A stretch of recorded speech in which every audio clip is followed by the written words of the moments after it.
就在不久前，被誉为新诺查丹马斯的英国灵媒帕克预告了2026年将有巨大的巨变，日本上空可能出现巨型毒气云，美中俄之间爆发一场间接战争，甚至国际领导人将面临致命危机。更令人震惊的是，这些描述竟然和古老的印度纳迪叶预言不谋而合，同时还有其他预言体系指向相同的时间点和地区。三重预言的惊人重合，到底是巧合还是命运的警讯？今天我们就一起深入这条时间轴，看看帕克是如何描绘即将到来的巨变，以及这些预言之间又如何互相印证。首先，我们从帕克的背景开始说起。帕克是英国知名的预言家与灵媒，因多次成功预测世界事件而闻名，被许多人称为当代的诺查丹马斯。他早在2015年出版的《来自宇宙的讯息》一书中，就曾写下过一段惊人的预测：未来某一天将出现一团巨大的有毒气体云，威胁到整个国家，并引发全球性的惊恐。当时这话听起来匪夷所思，什么毒气云竟能覆盖一国，引发全球恐慌？会不会只是比喻某种经济风暴或瘟疫？时间过去将近10年，没有人把这预言当真。然而在最近，帕克再次提到这个毒气云，而且说它极可能在2026年成为现实谱，而且地点就锁定在日本。帕克的最新灵视显示，日本周边海域恐将发生剧烈的海底火山喷发，从海底释放出巨量的有毒气体，形成一团足以覆盖广袤区域的致命毒气云。想象一下，火山不仅喷出岩浆与火山灰，还有无色无味却能夺走生命的有毒气体，如同幽灵一般在海面上扩散。这团毒云将随风飘向东北方向，飘过日本上空，甚至可能波及更远的地方。帕克特别警告，这团毒气云不只威胁日本本土，连俄罗斯、远东甚至阿拉斯加等周边地区都可能受到影响。一国之地笼罩在毒雾之下，人民无法呼吸，交通瘫痪，国际求援讯号四起。稀奇，这画面仿佛末日电影情节。但帕克煞有介事地提出了时间和原因。我们不禁要问，日本真的会面临这样的灾难吗？亦或这只是耸人听闻的灵异幻想？让我们更深入这个预言的细节。帕克并不是随口乱说，他的依据之一来自神秘的印度纳迪叶古老预言。纳迪叶是印度古文明遗留下来的一系列预言手稿，相传由先贤透过灵性洞察刻写在棕榈叶上，详载后世的重要事件。帕克透露，他翻阅了数百年历史的纳迪叶叶片时，竟发现上面记载着一个令他毛骨悚然的词汇——亚玛，音译亚玛。在古老的预言中，亚玛是一处将来灾厄发生的地名。这是什么地方呢？纳迪叶的预言手稿年代久远，当时没有现代国家的名称，但帕克凭借历史知识和直觉推论，认为亚玛指的正是日本古称大和亚玛透。也就是说，在印度古预言里，早已隐约提到了日本将有巨大异象出现，而对照帕克自己的灵视，两者不约而同都指向日本上空出现巨大云团的场景。一个现代灵媒加上一个古文明神谕，跨越时空，异口同声地警告日本将被毒云笼罩，这难道只是巧合吗？不禁让人背脊发凉。更让人细思极恐的是，帕克暗示这场灾难可能不是纯天然的。他提出一个惊人的可能性，毒气云背后也许潜藏着人为引发的阴谋。怎么会有人为的制造火山喷发呢？这听起来像是科幻小说的桥段。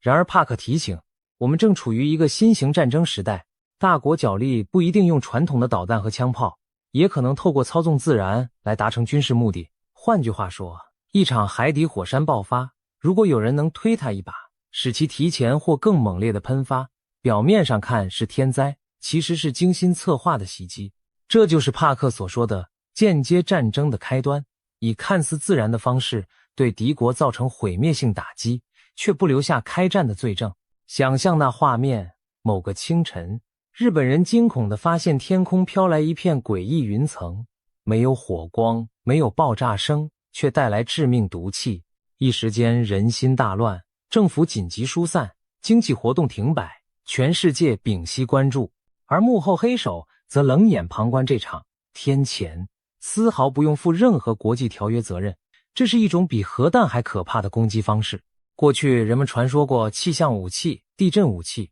如今帕克的预言正指向这样的阴影。战争可能已经悄悄开打，只是用了大自然当作伪装。如果这是真的，那么2026年的日本将成为一场新型战争的第一战场。可怖的不是看得见的军队，而是看不见的毒云。在这场战争里，中美俄三大强权之间不会直接宣战对轰，取而代之的将是各种暗潮汹涌的间接对抗。帕克用他的灵视和占星知识描绘出2026年国际冲突升温的时间线。在2026年3月中下旬，世界局势将面临一个危险的引爆点。他引用印度占星术的推算指出，3月25日那天，太阳与土星呈现合相。在占星学里，这意味着巨大的压力和冲突能量聚集。帕克预测，从3月15日之后开始的那几周，国际政治可能出现戏剧性的危机事件。届时，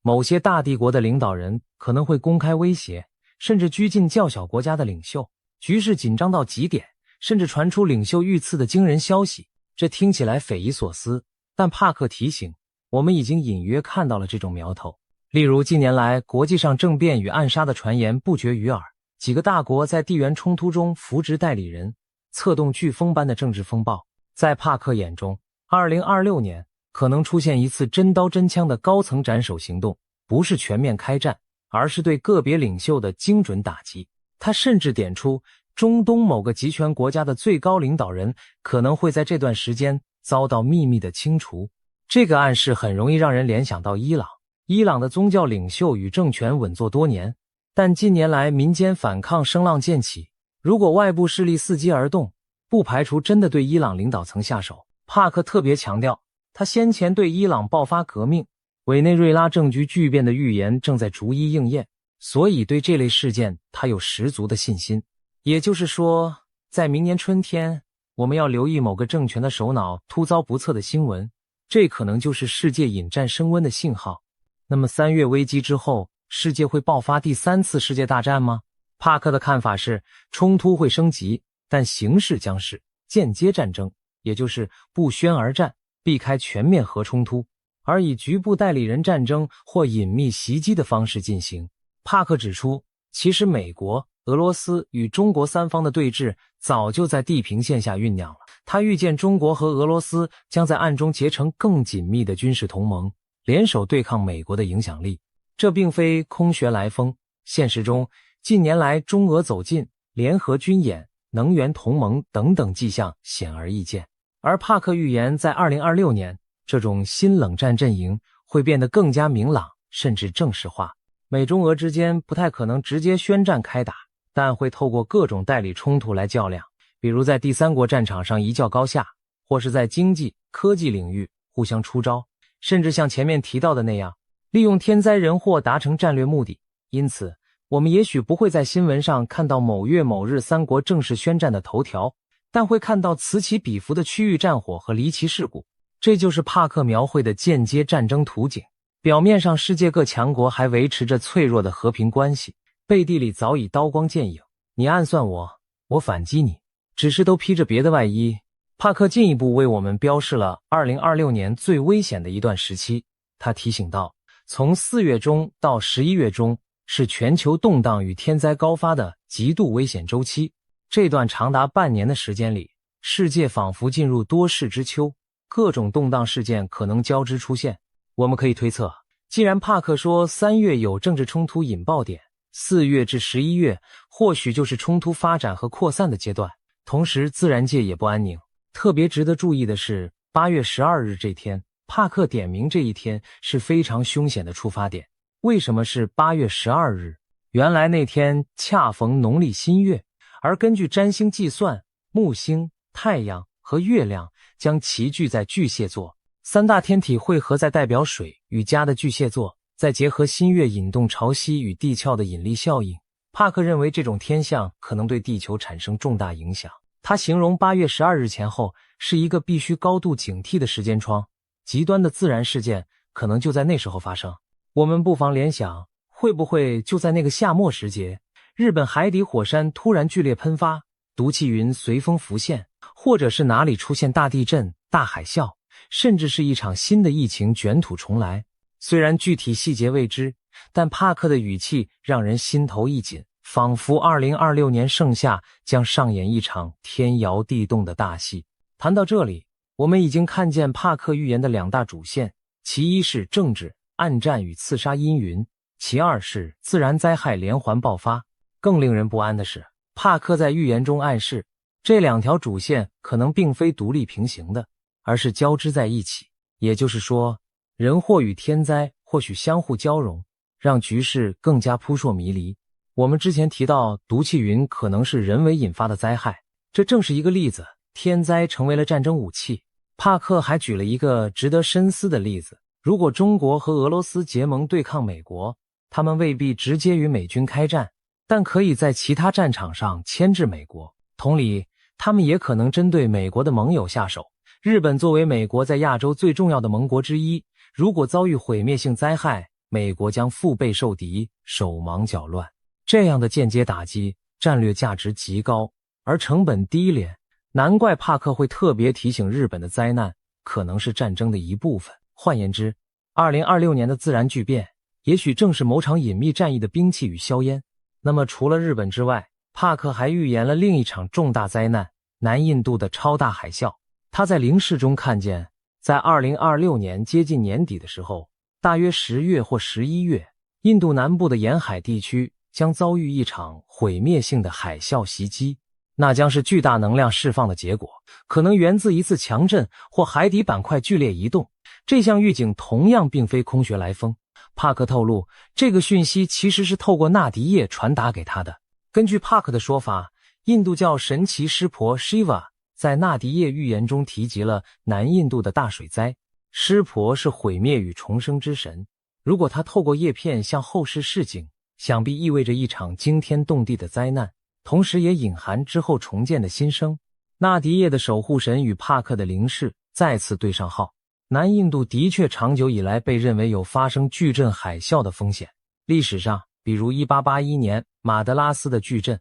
，2004年印尼大海啸波及印度，南印沿海深知海洋无情。而帕克特别指出，年底前后印度洋将有不祥之兆，让人不得不联想到这场海啸预言。如果真有如此超级海啸袭击南印，对整个印度次大陆乃至周边国家都将是一场人道与经济双重灾难，也许数十万计的人将流离失所。我们只能希望这预言永远别实现，但听到这样精确的警告，不由得不心生戒惧。读到这里，你或许感到压力沉重，毒气云、暗杀、战争、地震、海啸，仿佛2026年被描述成一幅末日年鉴。然而出人意料的是，帕克并没有给我们一副绝望的未来图景，反而在预言的最后给出了一丝光亮与希望。这也是帕克预言的一大特色，讲完灾难后总会告诉人们劫难并不可怕，因为大灾之后有大生机。他相信这些灾劫其实是人类觉醒的契机。在预言中，他强调有一种高于政治和自然的灵性能量一直在守护着我们，那些看似毁灭性的事件其实不是为了终结世界，而是为了引发伟大的觉醒。什么意思呢？帕克解释，人类并非无能为力的受害者，每个人都拥有透过积极的意念、善行和灵性连结来改变未来的力量。如果我们能在面对灾难时保持团结、善良和正向的信念，集体的祈祷与意志可以减轻灾难的威力，甚至化解某些劫数。他甚至用了因果业力的概念，我们的正向意识可以抵消业力带来的负面效果。在帕克看来，人类本质上是光之生命，每个人在精神上都相连。当全球共同面临严峻考验时，只要我们不陷入恐惧和仇恨，而是选择灵性上的团结，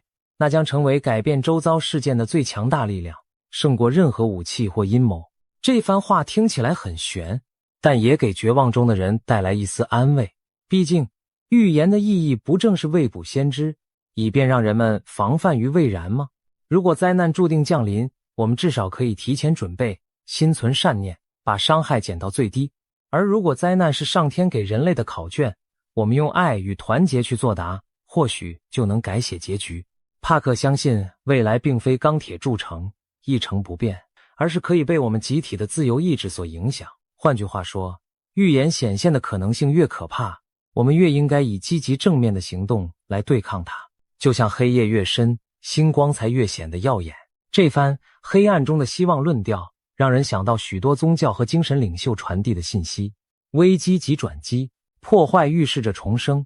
有意思的是，帕克并不是孤独地唱这出灾难与救赎的独角戏。近期来自世界各地不同背景的预言和占星消息，竟然罕见地一致指向2026年这个关键年份，仿佛众口一词地警告着什么。我们前面提到的印度古老纳迪叶预言算是一个。除此之外，被称为印度神童的年轻占星师阿南德，以及一位来自美国的基督徒预言者布兰登，也在不约而同地强调2026年的特殊性。如果说帕克代表的是西方灵媒传统，纳迪叶代表东方古老神谕，那么阿南德则是现代吠陀占星术，布兰登则带有基督信仰色彩，三个完全不同的预言体系，居然交织出相似的警讯，这绝对耐人寻味。先来看阿南德。阿比吉亚·阿南德是印度近年来走红的青年占星师，虽然年纪轻轻，因预言准确被称为神童，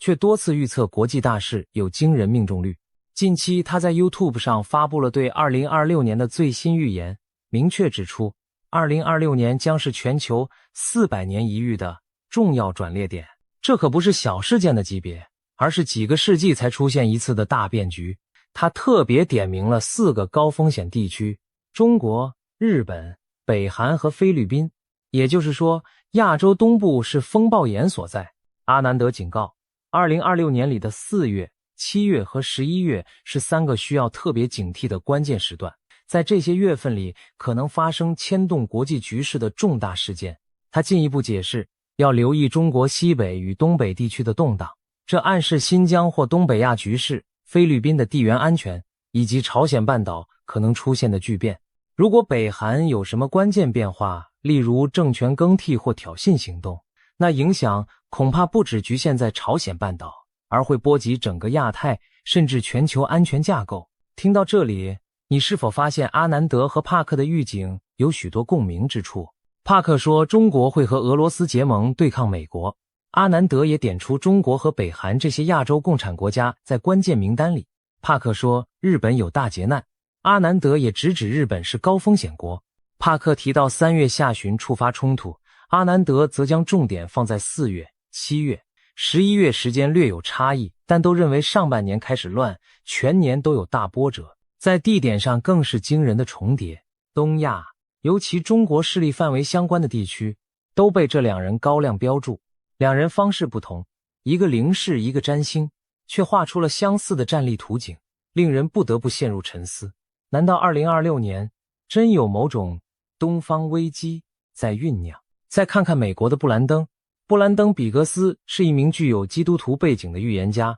被称为守望者。他经常发布一些来自祷告和意象的讯息。在一系列分享中，布兰登同样提到了2026年前后世界将面临的巨变。他特别谈到与中国有关的象征性意象，例如他曾提及决策之谷 Valley of Decision 这样的景象，暗喻世界正走到一个抉择点，还谈到可怕的技术正在崛起，让人联想到高科技战争或集权监控。更耐人寻味的是，他也预警过澳洲、美国等地将感受到远方风暴带来的震荡。在近期关于2026年的讨论中，布兰登直接把焦点指向中共政权的命运。他认为这个庞大体制将出现结构性的动摇，甚至崩解迹象。而且布兰登的语气透露出一种宗教寓意，仿佛暗示上帝对集权暴政的清算时刻将至，中国将迎来历史性的转向。这与阿南德和帕克所提的中国动荡相呼应，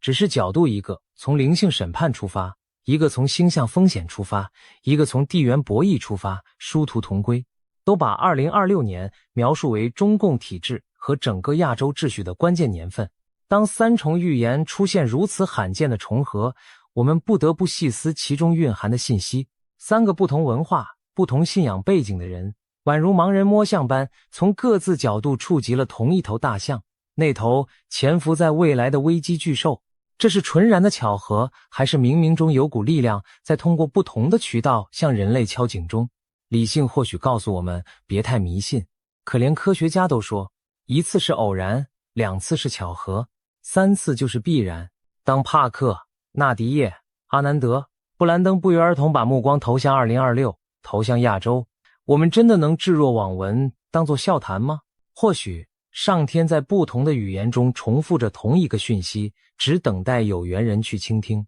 值得一提的是，这些预言者并非只带来灾难的吓人预告，他们也都提到了危机中的机遇。前面说过，帕克强调大灾有大觉醒，而阿南德则补充了另一层乐观视角。他指出，2026年可能是医疗、科技、数学等领域取得突破性进展的一年。换言之，人类在惊涛骇浪中不见得只有沉沦，还可能迎来创新的高峰。例如新疗法的发现、AI 技术的飞跃、基础科学的重大发现，都可能在那年涌现，为人类社会带来正面的改变。这听起来和帕克所说的伟大觉醒不谋而合，不管用什么词，其实都指向黑暗中的光明。布兰登作为基督徒，则相信上帝的计划自有慈悲的一面。动荡之后，或许是信仰和道德重整的契机。可以看到，无论东西方的预言，最终都没有把人类推向绝境，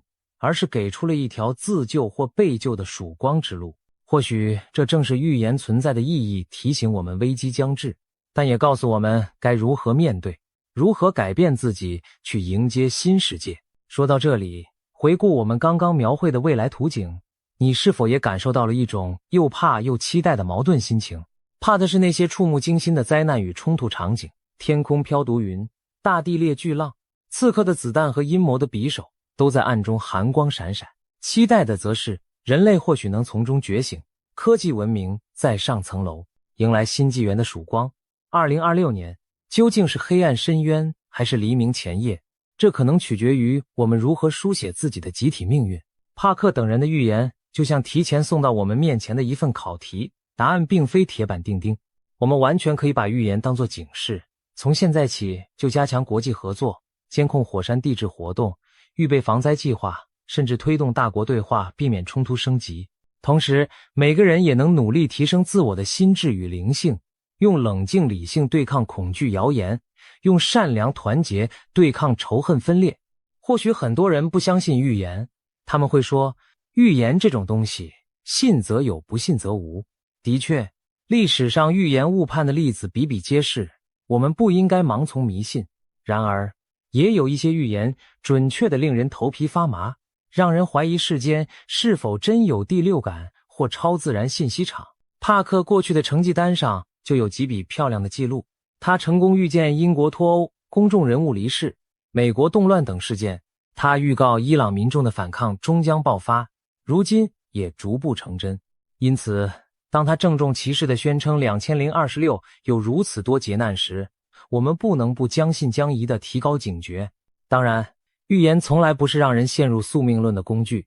恰恰相反，它应该激发我们的能动性。如果真的害怕预言成真，那就从现在开始做些什么来改变它，不是吗？正如帕克所说，人类并非任灾难宰割的羔羊，而是拥有自由意志的光之生命。我们完全可以选择相信更美好的未来，然后付诸行动去创造它。最后，让我们把目光拉回当下，现在离2026年关键时刻不到1年时间，日本富士山脚下依旧风光明媚，东京街头人来人往，人们或许还没听说过什么毒气云的可怕预言。远在欧亚大陆另一端，中东的局势仍在动荡，某些领袖正高坐宝座发号施令，全然不知自己名字是否已被命运写在了暗杀名单上。在华盛顿，在莫斯科，在北京，政客们继续着权力的博弈游戏，表面波澜不惊，暗地机关算尽，而我们这些芸芸众生正和平地度过每一天。有人期待着明年的计划和梦想，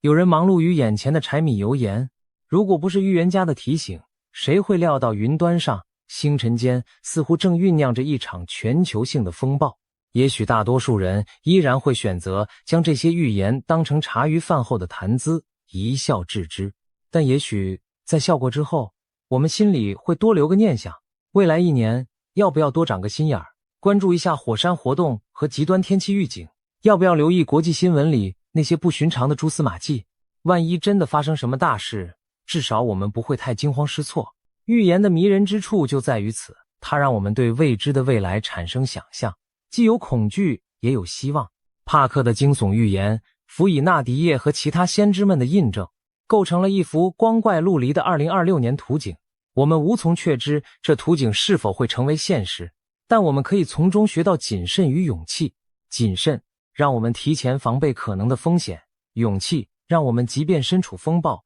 也坚信人类的智慧与善念足以渡过难关。当巨型毒气云如果真地遮天蔽日时，我们要相信总有人会站出来寻找解毒的办法。当间接战争的黑手乱舞时，我们也要相信人类终究向往和平，不会让世界毁于一旦。让我们带着清醒而积极的态度走向2026年。毕竟，正如帕克所言，大灾难并非世界末日，而是新希望的开始。也许经过烈火淬炼，人类社会将蜕变出新的形态。我们期待着灾难预言最终被化解，人们在惊险中觉悟，在乱局中找到新秩序。当未来成为现在，我们回头再看这些预言时，希望能够欣慰地说，幸好我们努力了，改变了，而那些最可怕的场景没有发生。倘若如此，那将是全人类共同创造的奇迹。而如果不幸有部分预言真的发生，我们也已经提前做好了心理与行动上的准备，用爱和勇气去迎接挑战。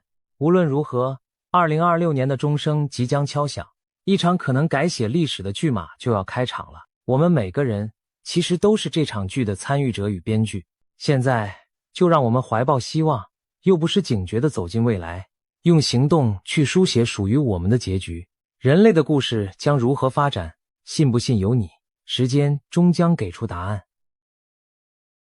今天我们来聊聊2026年东亚可能出现的大震荡。为什么许多人都说台湾将成为全球焦点？这源自近期甚嚣尘上的一些预言。其中最引人注目的是英国预言家帕克的说法很明确，他直指台海在2026年前后会出现重大军事冲突。但令人惊讶的是，他也强调台湾最终会是安全的。2026年最新的预言讯息已经曝光，内容可谓震撼人心。难道真的如预言所言，中共政权将迎来终局？今天就让我们深入探讨这些预言与现实迹象，看看2026年的东亚究竟会发生什么大事。首先，我们需要了解台海局势为何会成为预言焦点。过去几年，台海紧张情势不断升温，各种军事动作此起彼伏。美国前印太司令戴维森早在2021年就警告，中共可能在2027年前具备犯台能力，而2025年更被不少军事专家点名为风险高点。有人担心中共可能会在那一年伺机动武。然而，真正让台湾成为全球焦点的是地缘政治格局的巨变。俄乌战争爆发后，国际社会更加关注台海。一旦台海有事，不仅决定两岸命运，更将深刻影响21世纪的国际秩序。正因此，各种预测和传言都围绕着未来几年台海是否爆发战端。而帕克的预言正是众多声音中分外引人瞩目的一个。帕克何许人也？他是一位英国的知名通灵预言家，据称过去曾精准预测川普当选美国总统、新冠疫情全球大流行等事件，因此被一些媒体称为新神鬼先知。当然，预言这种事情从来都饱受争议，但帕克的言论仍然吸引了许多人注意，尤其当他谈到东亚和中国时，他的描述细致而惊人。在帕克看来，2026年将是极其关键且充满灾难性的一年，许多重大事件会在这一年集中爆发。我们先从台海军事冲突的预言开始说起。帕克早在2024年初的一次直播中就透露，他看见台湾周边的某个外围岛屿上会出现刀光剑影。他当时形容，就像有人宣布我们夺取了你的一座岛屿那样的场景。这暗示着什么？很可能是中共对台湾控制的外岛发起了某种袭击或登陆行动。台湾有一些外围岛屿，比如位于南海的东沙群岛，或是靠近中国大陆沿岸的金门、马祖等离岛，一直被视为可能的冲突热点。帕克的预感让人联想到，中共也许会冒险夺取其中一个岛屿，以测试台湾和国际社会的反应。更令人细思极恐的是，帕克提到了引发冲突的可能导火索。他说他感觉到可能会有一次意外碰撞事件，一开始或许是飞机在空中相撞，或者潜艇在海中碰撞，甚至两者都有。这种说法并非凭空乱想，因为近年来台海周边已经发生多起惊险的擦枪走火边缘事件，例如中共军机多次危险贴近美军侦察机或台湾军机，有时仅几公尺之差擦身而过。中共军舰也曾在公海上对美军舰做出高速逼近、逼迫改道的动作。每一次惊险画面曝光，都让人捏一把冷汗。一旦任何一方计算错误发生擦撞坠毁，后果难以想象。帕克正是担心，终有一次这种近距离测试会出意外。试想，如果某架战机在台湾周边领空被撞下来，或者某艘潜艇在台海擦撞沉没，相关各方会不会误判为攻击行为？届时怒火上冲之下，冲突就可能一触即发。帕克甚至将这种场景类比为第3次世界大战的导火索，有媒体标题将他的警告形容为台湾将爆发恐怖空难，成为3战导火线。虽然这表述耸人听闻，但仔细想想也非毫无根据。一场偶发事故如果发生在敏感的台海前线，完全可能点燃大国间的战火。然而，在描述这可怕的冲突景象时，帕克也同时给出一个出人意料的结果：台湾将安然无恙，最终是安全的。也就是说，即便台海发生军事冲突，最终局势的走向对台湾有利，台湾并不会被中共征服。帕克为什么这么认为？他进一步解释了他所看见的画面：当新的台湾领导人面对挑衅时，他将立场坚定，极为强硬，绝不退让。我们知道，2024年台湾举行总统大选，现任副总统赖清德胜出，将于2024年5月就任总统。赖清德在中共眼中被贴上台独工作者的标签，因此北京当局对他尤其敌视。如果他上任后，中共果真在外岛挑衅，赖清德预料会采取强硬态度，不会因威胁而改变捍卫主权的立场。帕克的预言还提及了国际反应，这点同样耐人寻味。他表示，台湾在危机时将获得日本、澳大利亚等国家的合作与支持。注意，他用的是合作与支持，而非明确说出军事同盟。这似乎暗示着，即便没有正式的共同防御条约，在重大冲突发生时，日本和澳洲也会以各种方式介入，站在台湾一边。帕克形容，他看到台湾最终拥有非常先进的空防技术，且这些技术来自与日本的共享合作。这可能意味着日本向台湾提供尖端的防空雷达、飞弹拦截系统等军事技术，但形式上可能不是直接军援，而是以技术交流合作的名义。不仅如此，他还提到其他国家也会卷入，特别是澳大利亚。他看到澳洲在该地区派遣了军舰，这一幕让人仿佛置身未来的战场。美日澳等印太盟友组成防线，共同阻止中共武力改变现状。帕克甚至对时间节点也做出推测，他觉得这种局面可能会在2024年前后开始发生。当然，2024年已经过去，台海虽然风高浪急，但尚未爆发战事。如果往后推算，2025年、2026年依然是危机潜伏的高峰期。事实上，美军将领和智库也多次推演过相似情境。例如，有说法认为2025年中共可能突袭东沙岛，或者2026年在台海挑起有限冲突，以测试美国的决心。这和帕克的预言不谋而合。尤其值得注意的是帕克对国际领导力的看法。他直言，当前自由民主世界缺乏强有力的领袖，他几乎数不出几个能让人真正信任，并有勇气带领世界走出困境，或与强硬对手谈判斡旋的西方领导人。这番话或许是在影射当时美国政府和其他西方国家的现任领导者。在帕克看来，美国现任政府对中共威胁的认识不够深，或者假装看不见。相较之下，日本和澳洲反而有更强的警觉心。美国长期奉行对台湾的战略模糊政策，态度有时摇摆不定，但是日本却清楚地认知到，台湾有事就是日本有事。澳洲也明白，第一岛链一旦失守，自身难保，所以帕克才会预见日本和澳洲将更加积极地参与防卫台湾。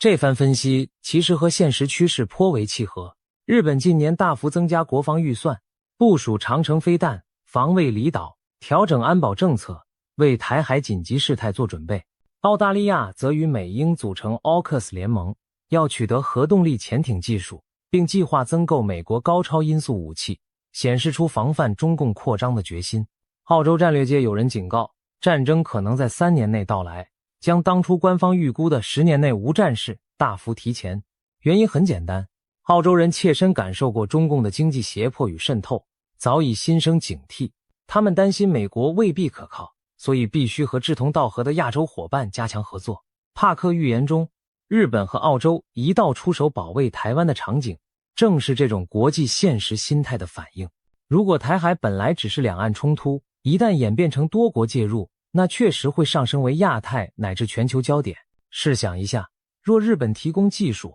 美国提供武器与情报，澳洲派出舰艇，甚至印度等国也施以援手，那么中共将面临一个庞大的国际联盟防线。这样的军事冲突不仅决定台湾存亡，也决定整个东亚力量格局的未来走向。难怪被形容为影响全球秩序的试金石。谈完军事方面，我们再看看帕克对中国内部局势的惊人预言，这部分才真正让台湾乃至全世界投以震惊的目光。帕克明确指出，他认为2026年标志着中国共产党统治的终结之时。换句话说，他看到中共政权在那一年会发生翻天覆地的变化，甚至倒台。这可是一个石破天惊的预言。要知道，中共执政70余年，其统治看似稳固，尽管近年经历经济下行、防疫风波等挑战，但任何预测中共垮台的说法依然显得大胆。然而帕克言之凿凿，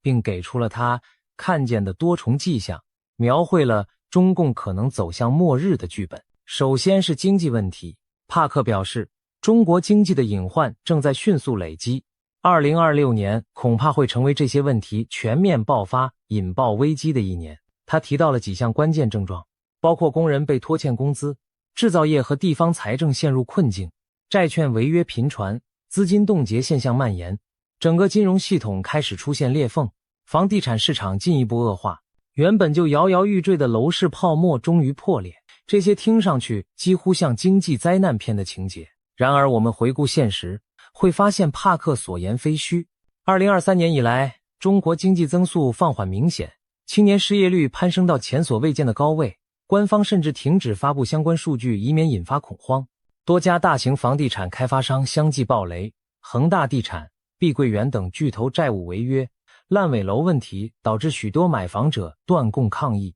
地方政府财政捉襟见肘，甚至传出部分地区公务员减薪、教师讨薪的消息。还有理财产品暴雷、银行挤兑等金融风险苗头，让金融系统开始出现裂痕。帕克提到的每一项经济乱象，其实都已在酝酿，只是尚未全面爆开。在他的预言中，2026年前后，这一连串经济脓疮将被揭开，中国多年累积的结构性债务和泡沫被迫曝光。当经济陷入乱局，失业潮来袭，金融风暴迸发，帕克强调，一旦中共失去对经济的掌控力，其执政合法性将动摇。这其实很好理解，中共长期以经济增长作为合法性基础，向人民宣称只有我们能带来繁荣。如果经济崩盘，老百姓饭碗不保，对执政者的不满就会直线上升。在中国那种体制下，经济不稳很容易迅速转变为社会动荡和政治危机。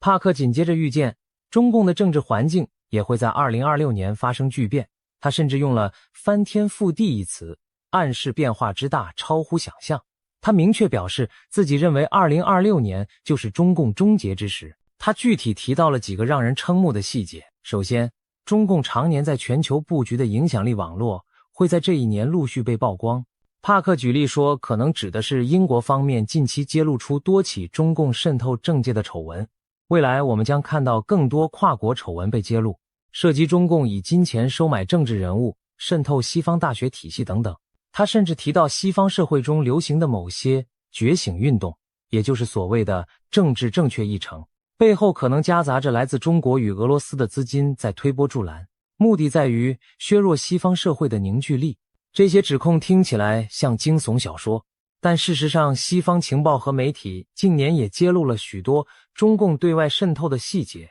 包括金钱游说、文化统战、情报收集等等。帕克认为2026年前后可能会出现一次大规模的资料外泄或系统性揭露事件，公诸于世，中共输出影响力的证据。当这些黑幕被撕开后，国际上对中共的态度将更趋强硬，中共多年苦心经营的全球关系网将四面漏风。而在中国国内，帕克预见的画面更是戏剧性。他说，习近平的健康和政治权威都将在2026年明显衰退，到了2027年可能已经下台，这几乎在预告习时代的终结。帕克甚至描述了一个令人震惊的细节，习近平将经历一次大型且备受争议的器官移植手术，他推测可能是肾脏移植，并暗示器官来源可能涉及死刑犯，从而引发巨大的舆论震荡。如果真有这样的事发生，其冲击可想而知。一方面，最高领导人重病需要换肾本，就足以引发权力真空的恐慌；另一方面，非法器官来源的丑闻将成为政治核弹，彻底击毁中共自诩的伪光正形象。值得一提的是，坊间确实长期有习近平健康不佳的传闻，有时他露面走路姿势异样，或久未公开现身，都引发外界猜测。如果帕克所言成真，那意味着习近平可能已无法稳坐权力宝座。更惊险的还在后头，帕克预言，同一时期，中国将有一名军方或安全系统的高层人物突然失踪，随后被宣布在诡异情况下死亡。外界将普遍猜测这是一次未遂政变的结果，也就是说，那名高官可能企图发动政变但失败，被清除。这个情节可谓高潮迭起，仿佛政坛惊悚片。然而在对照现实，我们发现中共高层内斗的迹象早已存在。2023年就发生过几桩离奇的人事事件，国防部长李尚福和外交部长秦刚先后失踪，最终被免职。期间官方没有公开交代原因，引发无数阴谋论。虽然事后当局声称涉及腐败或作风问题，但很多分析认为背后牵扯习近平整肃异己、党内权斗，因此未来1-2年会不会有更大的风波？帕克认为答案是肯定的。在他看见的画面里，党内派系撕裂，权力斗争在2026年将加剧到极致，甚至引发一场足以动摇政权的大震荡。尤其围绕习近平的病情和接班问题，党内会进行大规模的信息封锁和政治掩饰，各派暗中角力，你死我活。或许有人会铤而走险，试图抢班夺权。就在权斗暗流涌动之时，帕克还预言2026年前后，中国会发生一场带有天命崩裂意味的重大灾难。他举例说，可能是铁路与轨道交通系统发生严重坍塌事故，也可能与三峡大坝工程的结构风险有关。总之，将造成大量伤亡，被视为中国工程体系和政权执行能力的象征性转折点。这听起来令人毛骨悚然。难道会有高铁出轨坠桥、大桥断裂，或甚至震慑天下的三峡大坝溃决？我们无从确知。但三峡工程这几个字无疑刺痛许多人的神经。三峡大坝是世界上规模最大的水坝工程，也是中共的形象工程。然而自建成以来，有关其安全隐患的讨论不绝于耳，尤其近年极端天气频发，长江流域洪水接连而至，三峡每逢汛期都面临蓄水与泄洪的两难。如果帕克暗示的灾难真与三峡有关，那将是对中共统治合法性的毁灭性打击。毕竟中国传统观念里，朝代末年常有天灾映衬政权失德，所谓天怒人怨，天命不在。所以2026年若发生严重工程灾难，势必被解读为天意，昭示中共气数将尽。让我们回头看看今年年底发生的一件真事，它似乎验证了帕克部分预言。2025年11月底，香港竟然发生了震惊世人的超级大火灾。香港大埔区一个大型住宅屋苑鸿福苑在进行外墙维修时起火，熊熊烈焰迅速沿着棚架蔓延，烧遍7栋大楼的外墙。这场火灾延烧近2天，造成超过120人罹难，数百人伤亡失踪，是香港近代史上死伤最惨重的事故之一。一时间，香港社会哀痛与震惊交加。而令人寒毛直竖的是，就在火灾发生前不久，帕克才在节目中预言，香港将在年底有大事发生。如今回头看，这场突如其来的大火正是他的预言之应验。帕克在最新的预言中指出，他感觉香港大火背后并不只是意外事故，而是带着强烈政治意味的事件，会在香港社会掀起新一轮的指责与对峙。事实也许正如他所说，火灾发生后，香港舆论开始追究种种管理疏失和黑幕问题。有人质疑维修工程为何使用不阻燃的竹棚和尼龙网，是否有建筑商为了节省成本偷工减料，甚至有人直指香港官场存在官商勾结，制度失火，才酿成这场人祸。这些对政府的愤怒指责，显示香港市民心中积压的不满仍然强烈，并未因高压管制而泯灭。帕克进一步暗示，香港未来将难以平静，可能再次成为风暴的中心。他甚至说，高楼大火可能只是新一轮动荡的导火索，其背后隐藏着与台湾局势、区域政治联动的更大风暴。试想一下这样的场景：2026年前后，香港民众因事故真相问题与政府持续对峙，大陆内部经济困顿，官民矛盾激化，台海这边中共对外挑衅却碰得头破血流，反而激起国际反击。整个东亚局势宛如火药桶周围窜起多道火苗，彼此遥相呼应。帕克还提到一个关键角色，就是印度。他感受到中俄关系在暗中出现了微妙的扭曲，而印度将成为其中博弈的关键角色。这又是怎么回事？我们不妨这样理解，帕克看见俄罗斯境内有一座大型军工厂遭到重创，这不仅仅是油田被袭击导致油价上涨的问题，而是一场更为隐秘、更具战略意味的破坏行为。他说他看到俄罗斯的军工厂正在俄境内被攻击和毁灭。帕克强调，他并不认为中国会直接向乌克兰提供武器，因此那些出现中文标示的武器残骸背后必定有隐情。例如，这是否意味着俄罗斯早就在囤积中国制武器？因为这次暴露，帕克感觉到中俄关系中存在一种微妙诡异的张力。表面上两国并非公开冲突，但私底下围绕武器市场甚至地缘影响力展开了深层博弈。他看到中俄之间的关系线条正在轻微扭曲，而印度将在这场博弈中扮演要角。帕克暗示，这种裂痕目前还不会导致中俄公开决裂，但在2026年前后可能逐渐浮出水面，成为全球地缘政治格局变化的一个隐秘信号。可以想见，如果俄罗斯因战事不利开始对中国有所猜忌，而中国对援助俄罗斯又态度犹疑，那么原本稳固的中俄联盟就可能出现嫌隙。再加上印度崛起后在国际舞台上地位提升，整个大三角关系都在变化，这对东亚局势而言无疑又增添了一层复杂性。说到这里，我们看到帕克描绘的2026年图景是何等惊心动魄。台海有惊险一战，但台湾挺住了。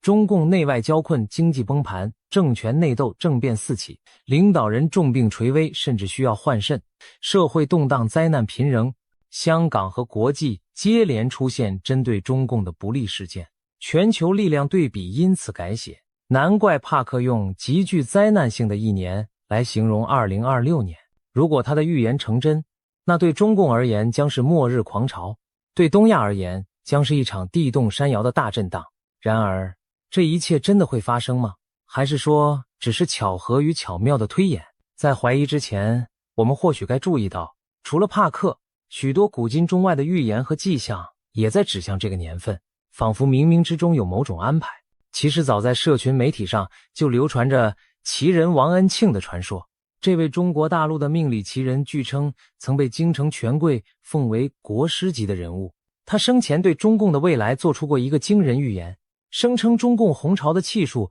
只有5位最高领导人将亡于一个丙火年。怎么解释呢？他指中共国旗上的5颗星星代表了中共5代党魁，分别是毛泽东、邓小平、江泽民、胡锦涛、习近平，没有第6颗星，因为第5代党魁就是掘墓人。习近平作为第5任中共最高领导人，将亲手把共产党送进坟墓。而下一个丙火年正是2026年，2026年是丙午年，5行属火，5为马，所以也称为赤马年。令人毛骨悚然的是，这个说法和帕克的预言时间不谋而合。2026年，中共建政77年，自1949年建政起算刚到终点。习近平此时满73岁，虚岁74岁。所谓73、84，阎王不请自己去。中国民间一直有这种说法，觉得人到了73或84岁是个生死关口。虽说这只是迷信巧合，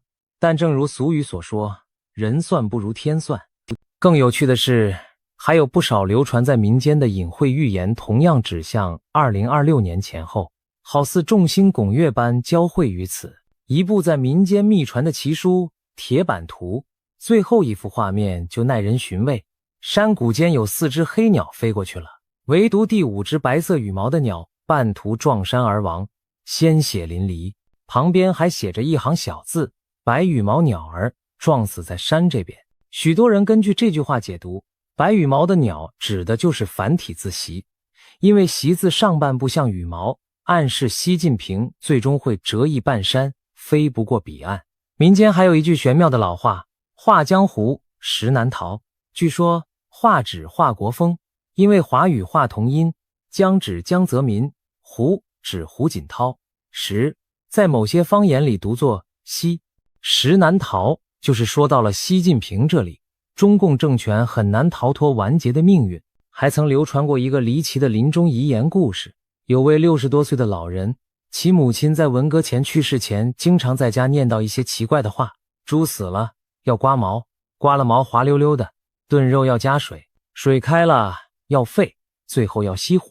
随着年龄增长，他陆续明白了这些话的意思。猪指朱德之死，刮毛指毛泽东去世，滑溜溜指华国锋下台，炖肉要加水里的炖字的读音接近邓小平的邓，水象征江泽民，沸的发音复，近似胡锦涛的胡，最后熄火则暗指习近平。整串隐喻把中共历任领导依次点到，结局便是熄火，习的时代大火也熄灭，中共终结。另外2002年在中国贵州平塘县长布乡发现了一块震撼世界的藏字石，那是一块天然断裂的巨石，剖面上赫然刻着中国共产党亡6个大字。据中共官方调查，这些字都是天然形成，没有任何人工雕刻的痕迹。经专家鉴定，这块藏字石距今已有约2亿7千万年历史，上天似乎早已对中共的命运下了判词，中国共产党在劫难逃。有高人从天象角度解析，认为中共的国运应该是77年，到2026年结束，前后误差不超过1年，也就是说，中共有可能在2025或2026年灭亡。当然，预言终究是预言，未到尘埃落定之时，谁也无法笃定结果。或许帕克的某些细节会有偏差，毕竟未来瞬息万变，而且中共政权看似庞大强势，怎可能说垮就垮？这也是许多理性人士质疑之处。然而历史告诉我们，大帝国的崩溃往往就在顷刻之间。苏联解体前夕，又有几人能料到红色巨人会在一夜之间分崩离析？而现在，中共正面临类似的内外交困，经济荣景不再，社会矛盾暗伏，高层斗争加剧，国际围堵渐强。如果再遇上战事失利或天灾降临，集权体制内部一旦失控，崩盘速度可能远超想象。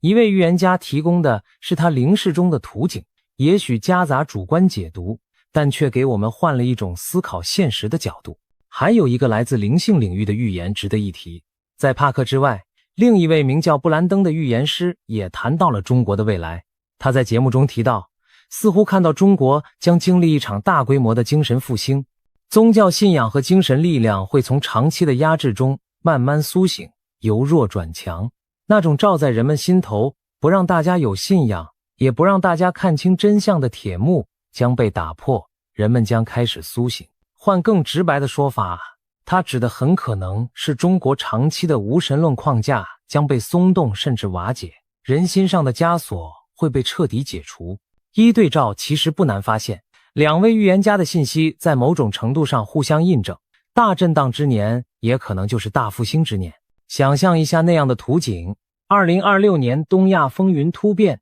中共统治崩解，在短暂的混乱过后，中国社会挣脱思想枷锁，人们重新寻找信仰和价值观，长久被压抑的良知与传统回归人心，新的政治社会秩序开始萌芽。对世界而言，这将是一场巨大的巨变。一个10几亿人口的大国改朝换代，影响之深远，可比肩1991年苏联解体，甚至犹有过之。届时，东亚的政治版图将被重绘，国际格局也将进入新的篇章。而台湾作为这场历史巨浪中的关键一环，将何去何从？从所有预言迹象来看，台湾反而可能在大震荡中稳如磐石，甚至成为带领华人世界走向新纪元的灯塔。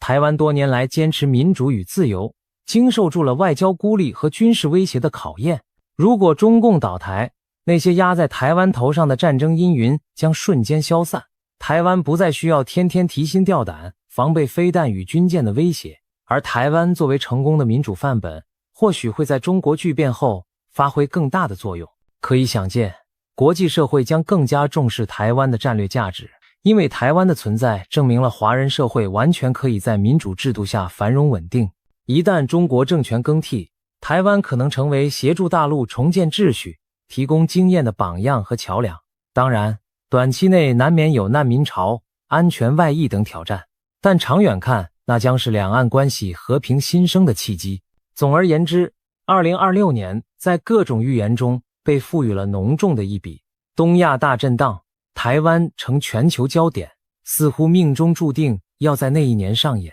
帕克的预言将信将疑，但他所描绘的脉络，其实我们已隐约看见开端。经济泡沫幻灭的征兆，政治压力锅的喷发，军事对峙的白热化，都在一步步逼近临界点。或许最终的剧情不会与预言者描述的每一细节都吻合，但如果我们静心观察时局，就能发现历史的巨轮确实在向着某个转折点滚动。当那一刻来临时，恐怕世人无不将目光投向台湾海峡，投向北京，投向整个东亚。那将是见证新旧时代交替的历史瞬间。希望届时我们都能平安度过乱局，迎接一个更和平、更自由的新时代。正如古人所云，沉舟侧畔千帆过，病树前头万木春。或许2026年的惊涛骇浪之后，东亚会迎来转机，迎来令人欣慰的春天。到底预言是否灵验，最终还是要由历史给出答案。而身为这个时代的亲历者，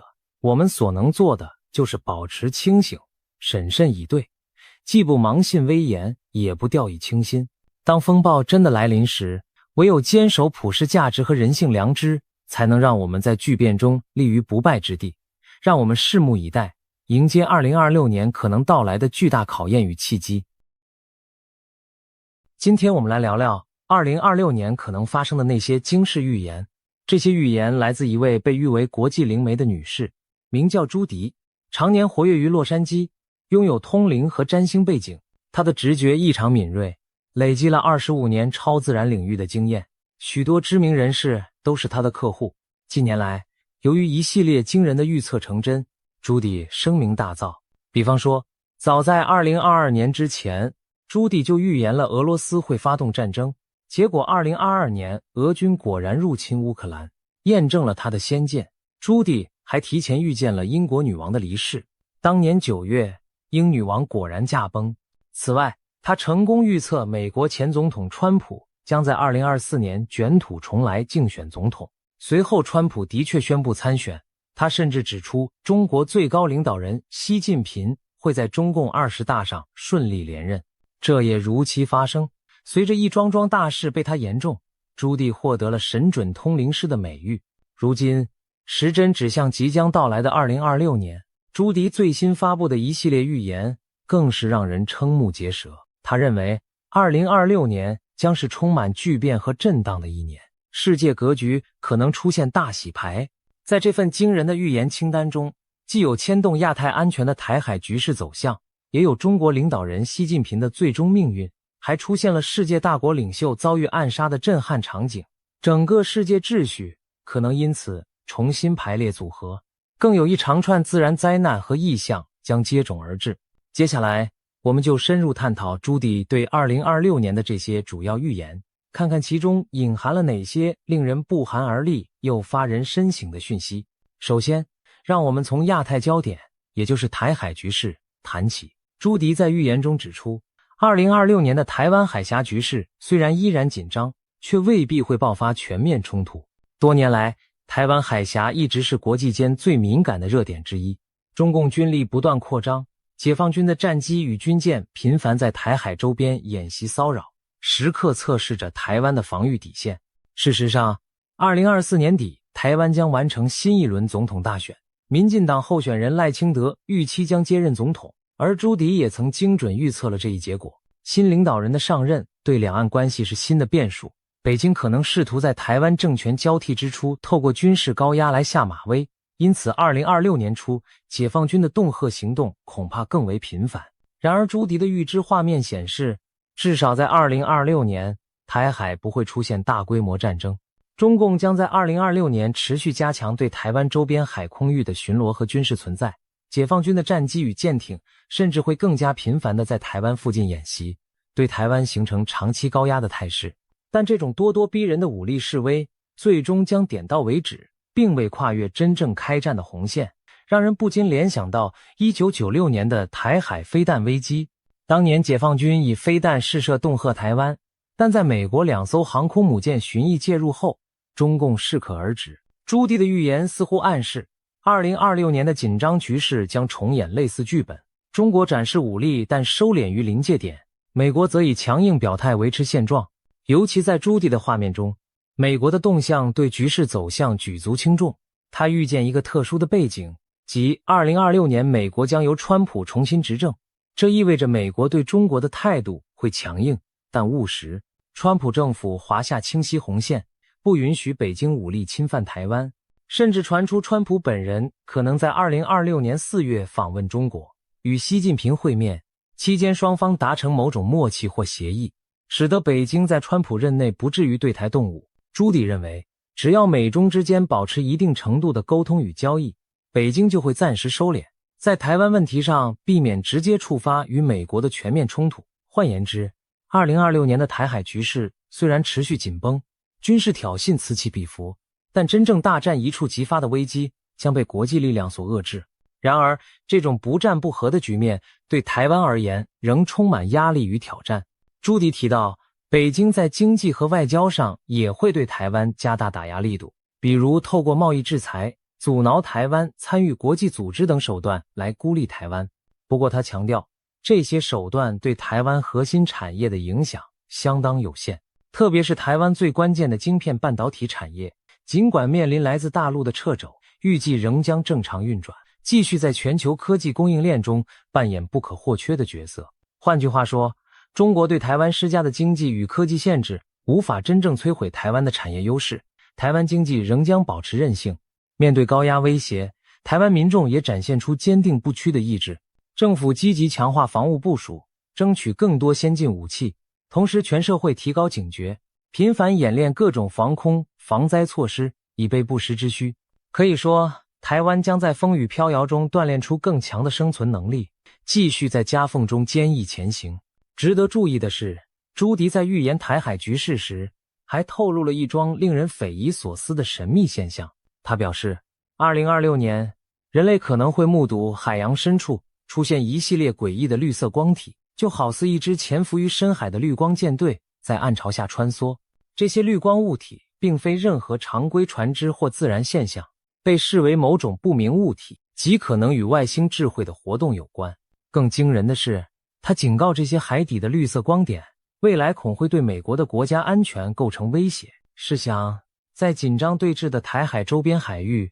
除了人类的军舰潜艇之外，若还潜伏着未知势力的神秘舰队，将会给台海局势平添多么扑朔迷离的变数。如此场景，恐怕连美国太空总署、NASA 等权威机构目前都讳莫如深，不敢轻易公开谈论。但朱棣的预言已经抛出了一个引人深思的问题：难道在台海波涛之下，还隐藏着我们未解的秘密？谈完台海，我们再把目光转向北京的中南海。朱棣的预言清单中，一项引人注目的内容，就是中国最高领导人习近平在2026年前后的命运走向。在现实中，习近平自2012年接掌中国以来，打破了中共领导人任期和年龄方面的惯例。他废除了国家主席的任期限制，并在2022年成功连任第3个任期。一路集权至今，成为中国执政时间超过10年的强势领袖。然而，习近平会一直掌权下去吗？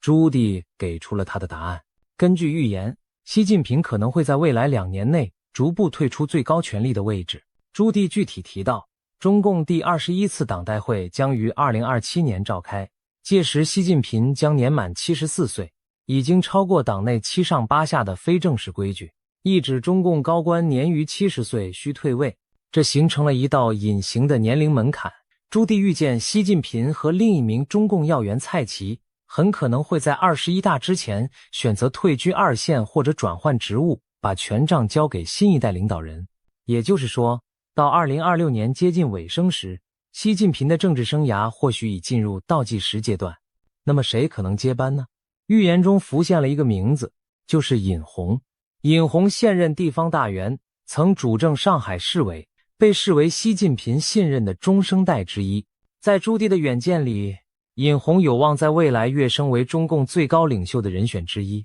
此外，一个备受关注的名字也出现在朱棣的预言中，这个名字就是胡海峰。胡海峰是前国家主席胡锦涛之子，目前担任地方官职。朱棣暗示，胡海峰将来有可能获得更高的政治地位，成为中共权力舞台上一支不可忽视的力量。如果这些预言成真，中共内部将上演一场新老权力的交接，延续10多年的习近平时代也将告一段落。要知道，习近平在位期间大力反腐，清洗政敌，修改宪法集权，确立了他在体制内的绝对核心地位，如今却可能因年龄和内斗压力不得不放权。这个转折本身就极具戏剧性。朱棣进一步指出，在通往权力交接的过程中，习近平可能会遭遇健康和内部压力的双重问题。他的预见显示，2026年前后，习近平因中共内部权力斗争和沉重的执政压力，身心状况会出现一些警讯。他今年频繁更换亲信官员，例如近来外长和国防部长接连突然遭免职，引发外界揣测党内暗流涌动。朱棣认为，2026年左右，习近平可能不得不将更多日常工作授权给亲信去处理，他本人出席公开活动和高层会议的频率将降低，更倾向透过书面指示遥控政务。这或许是他在高层博弈加剧情况下的一种折中保全方式，暂时隐身幕后，减少露面，以避免成为矛盾焦点，同时保全自身。事实上，2022年中共20大前后，国内外就曾盛传习近平健康不佳乃至发生政变的谣言，虽被证实是虚惊，但也反映出他处境的敏感。如今朱棣预见的这种高处不胜寒的迹象，更让人感到，哪怕权倾一时的强人，终究也有功成身退的一天。如果朱棣的预言可靠，那么2026年对中国政坛而言将是历史性的一年。一方面是习近平统治篇章的落幕，另一方面是新势力的崛起。试想，习近平这位自21世纪第2个10年以来中国最具权势和影响力的人物，可能在短短2年内慢慢淡出权力核心，这对中国乃至全球政局的意义都将非常深远。届时，北京高层的每一丝动向都将牵动各方神经，谁将接班，政策路线会出现什么变化，中国社会将如何适应后习时代，这些问题目前都笼罩在未知之中。但朱棣的远见至少提供了一种可能，习近平的结局也许不是遭政变推翻或意外身亡，而是随着年岁渐长和党内压力增大而有序淡出，把位子让给继任者。如果这种相对平稳的过渡能够实现，对中国而言或许是一种幸运，意味着权力交替将在体制内完成，而不以剧烈动荡的方式上演。无论如何，2026年的中南海风云注定不会平静，全世界也将密切注视这个东方大国最高领袖的未来走向。除了国家间的博弈和领导人的兴衰沉浮，朱棣的预言中还出现了一幕令人震惊的场景：一位举足轻重的世界大国领袖将在2026年遭遇暗杀袭击。这则预言无疑让人倒抽一口冷气。历史上，刺杀国家元首或政府首脑的事件虽然罕见，但每一起都对国际局势产生巨大冲击。若真有大国领袖在2026年遇刺，势必震动全球神经。朱棣并未明确指出这位遭暗杀的领袖是谁，也没有透露事件发生的地点和细节。我们不妨大胆推想几种可能。从国际影响力来看，美国、俄罗斯、中国这三个超级大国的领导人，若有一人在此期间遇刺，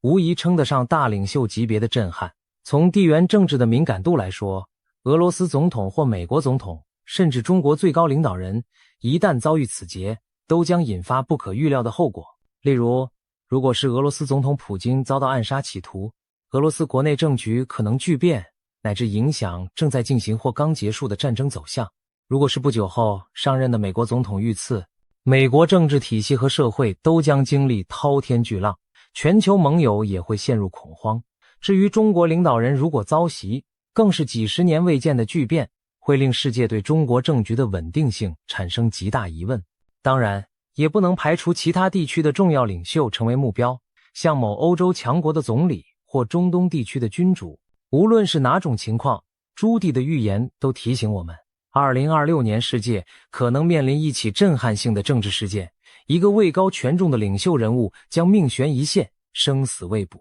试想，当这样的暗杀事件发生时，国际社会会出现何等连锁反应？全球媒体将铺天盖地速报和分析，引发各国市场动荡，人心惶惶。同时，各国政府会进入紧急状态，加强对要员的安保，防止类似事件蔓延。那些与遇袭领袖关系密切的国家或阵营，可能会一时群龙无首，政策出现真空甚至误判。在被暗杀者所在的国内，更可能爆发激烈的政治角力，继任者是谁？有人会否趁机夺权？国家的政策路线会不会急转直下？如果该国本身正处于战争或冲突中，领袖遇袭更可能导致局势失控，比如军方强硬派可能发起报复性的极端行动。朱棣的预言让我们回想起1991年的一幕，当时苏联国防部长等强硬派发动政变，软禁了总统戈巴契夫，引发莫斯科紧张对峙。而在苏联解体前夕，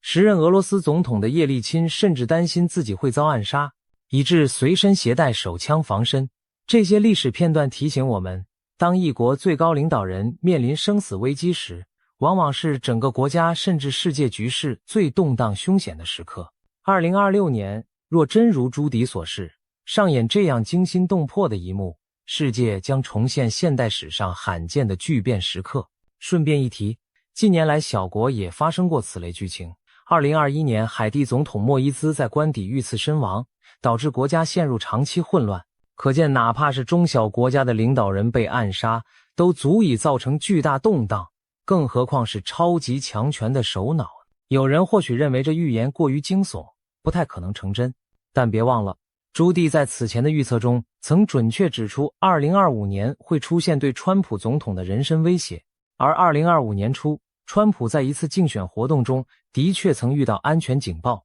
可见他并非凭空危言耸听。尽管我们无法确知细节，但朱棣的远见等于给世界提了个醒。明年的国际舞台上，不仅会有宏大的地缘政治较量，也可能上演惊险的个人命运戏码。一颗子弹或一场爆炸，就可能改写历史进程。在这充满不确定性的预言背后，人们也许会更深刻地体会到和平与安全的脆弱。哪怕站在权力巅峰的领袖，他的生命也可能瞬息之间受到威胁。2026年，我们或将见证一次现代史罕见的巨变，一位世界强权的领袖命悬一线，其后续影响将如多米诺骨牌般波及全球。当一位大国领袖遇刺，东方强人即将交棒之际，朱棣预言的2026年还隐含着更宏观的变局，世界秩序将面临一次大洗牌。这场大洗牌涉及国际权力格局和盟友关系的重大重组，以及几场决定未来走向的地缘政治事件。2026年被他形容为一个历史转折点，人类社会可能要重置某些旧有的秩序和规则。首先，在美国及其主导的西方阵营这一边，朱棣的预见极具戏剧性。他认为唐纳德·川普将再次担任美国总统，并在国内外推动一系列颠覆既有政策的举措。预言中，川普展现出强势的领导风格，他上任后迅速整合了共和党，在国会推动政府改革，也频繁举办造势集会以巩固基本盘。同时，他对内专注提振美国经济和军事实力，例如大力发展人工智慧技术，重振制造业和能源产业，扩张国防开支等，全面提升美国的实力。对外方面，川普则挥舞起他擅长的交易艺术，在全球各地奔走，试图重建美国的全球影响力，扮演交易式外交的仲裁者角色，而不再只是依靠传统盟友架构来维持霸权。尤其值得关注的是，朱棣预期川普在2026年将促成几件关键的国际大事，一是为俄乌战争带来外交解决方案。朱棣预见，美国在川普主导下可能出面斡旋俄罗斯与乌克兰达成某种和解，例如冻结战线、俄军部分撤出占领区等，终结这场拖累欧洲的流血冲突，为自2022年以来的这场战争画下句点。如果成真，这将是欧洲近年最大的转折点之一。战火平息后，乌克兰将加速融入欧洲体系，甚至朝加入欧盟的方向迈进，而俄罗斯也不得不收缩拳头，调整战略。二是中东局势的重大重组。预言提到，以色列总理内塔尼亚胡可能因国内对其交换人质的不满而提前在2026年6月举行选举，但由于缺乏有力的反对派，他预计仍将胜出再任总理。此外，更大的消息是，川普政府可能在背后推动以巴双方走向和谈，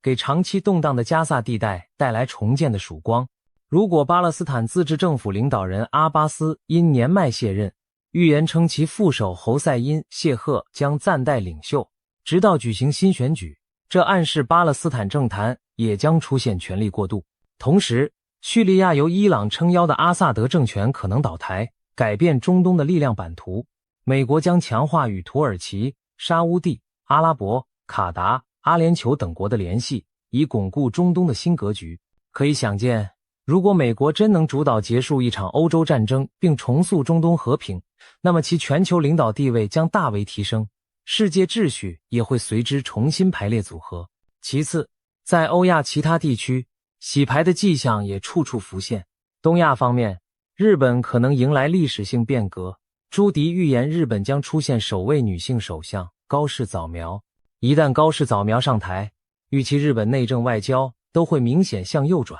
更加强硬地捍卫国家利益，包括放宽武器出口限制、扩充军备以及加强情报网络建设。日本的这一转向将使其在亚太格局中扮演更积极且独立的角色，也势必影响未来中日关系和美日同盟走向。再看英国，伦敦政坛也在酝酿变局。预言暗示，脱欧派旗手奈吉尔·法拉吉将成为下一任首相的有力竞争者。如果法拉吉真的入主唐宁街10号，英国的政治光谱将明显右移，对欧盟的态度可能更加强硬或另辟蹊径，与美国的关系则可能更加紧密。欧洲大陆方面，法国总统马克宏被预言在推动2026年预算时遭遇执政危机，可能被迫解散国会提前选举，为法国政局投下不确定性阴影，也可能动摇外界对欧元区经济的信心。意大利和日本类似，经济增长预测低迷，不足 1%， 显示传统强国在新秩序下面临的压力。相反地，印度正崛起为全球第4大经济体，已超越日本。在安达曼海发现的大型油田将大幅增进其能源自给能力。同时，印度积极发展半导体和人工智慧产业，并透过强有力的政府举措扶植高科技，与美国的双边贸易额节节攀升，预计在2026年达到3000亿美元规模。在新的世界秩序中，印度正成为一支无法忽视的力量，在经济和科技上与中美分庭抗礼。除了超级强国之外，一些区域国家的政局变化同样折射出世界秩序洗牌的趋势。比如中东的沙乌地阿拉伯正完成庞大的产业计划，如朱拜尔工业城第2期工程，继续朝区域强权地位迈进。巴基斯坦则重新加强与美国的关系，试图凭借自身的石油和矿产储备，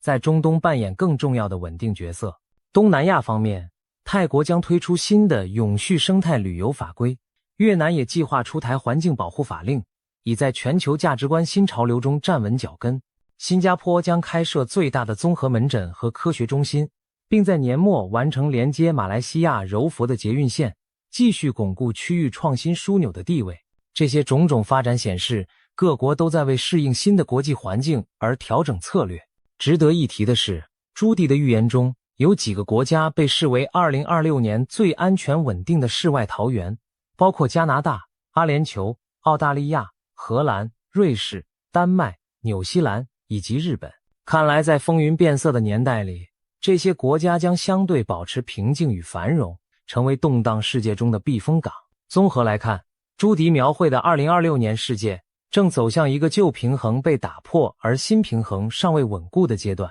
美国试图重新掌舵国际秩序，但方式较以往更灵活实用。中国在领导人交替和内部转型中暂时收敛锋芒。欧洲内部政治经济充满变数，新兴力量如印度等则抓住机遇迅速壮大。同时，一些令人匪夷所思的因素也在浮现，比如前述与外星文明有关的征兆。世界秩序的大洗牌往往意味着动荡与机遇并存。对许多国家而言，这既是挑战，也是重新定位的契机。新的同盟可能形成，旧的对立可能淡化或转移，共识与冲突都将在重组后以新面貌出现。大体而言，朱棣眼中的2026年世界轮廓大致如下：美俄握手言和，中东重归稳定，中美重新谈判，欧亚权力消长，新势力崛起。许多情节磅礴存在于昨日还令人难以置信的剧本里，然而一旦预言成真，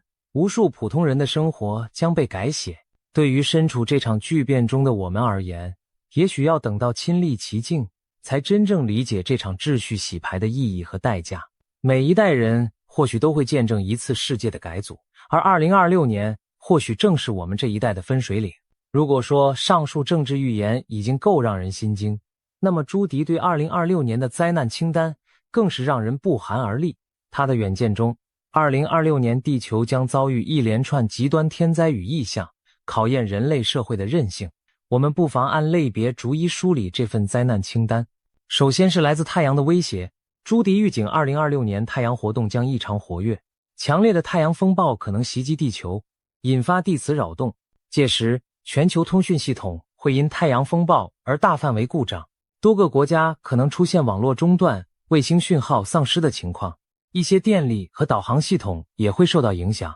进而危及交通和工业运行。人们或许将首次真切感受到，我们高度依赖的科技文明在宇宙力量面前是多么脆弱。当网络和卫星导航突然失灵时，城市可能陷入混乱。这绝非危言耸听。在朱迪的预言里，太阳的怒火提醒着整个地球村，我们头顶的那颗恒星既赐予生命，也能带来灾难。人类在太空天气面前依然缺乏足够的防范能力。接下来，大气异常将引发极端天候。预言显示，2026年的冬季气候反常，全球多地将出现剧烈的寒潮和热浪交替。北美洲北部、中西部地区将遭遇远超往年的严寒，狂风呼啸，大雪封门。一些平日温和的地区也将被寒气笼罩。同时，东亚和欧洲部分区域却可能相对暖或少雪，气候模式大乱。而在夏季，欧洲的西班牙、葡萄牙等国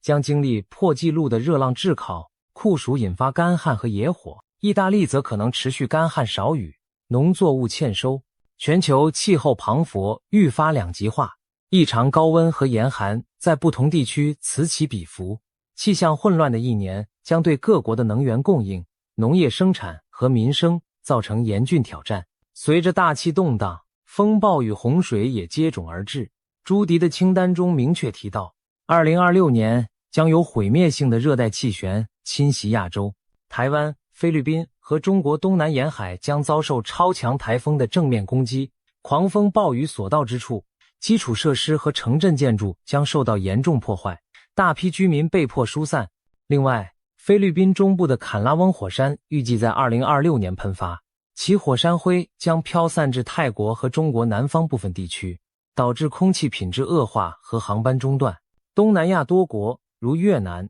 柬埔寨、印尼还将出现突发暴雨引发的严重洪水，旅游胜地被淹，道路和村庄陷入泥沼，短暂瘫痪当地经济活动。欧洲方面，极端干旱使南欧饱受炙烤的同时，北欧一些地区却可能遭遇暴雨和河川泛滥。甚至有迹象显示英国的重要电力或供水设施可能遭到骇客攻击，导致局部地区停电、停水和基础设施瘫痪。地球的怒吼还不止于风雨雷电，预言中，地震将在2026年频繁上演，多个地区都榜上有名。其中，亚洲的日本东京可能遭遇强震，美国的西岸、洛杉矶、旧金山、西雅图和东岸、纽约都可能感受到 6.0 级以上的剧烈摇晃。太平洋火环带上的阿拉斯加、菲律宾群岛、墨西哥、纽西兰等地也难以幸免。一些城市的高楼会在深夜突然晃动，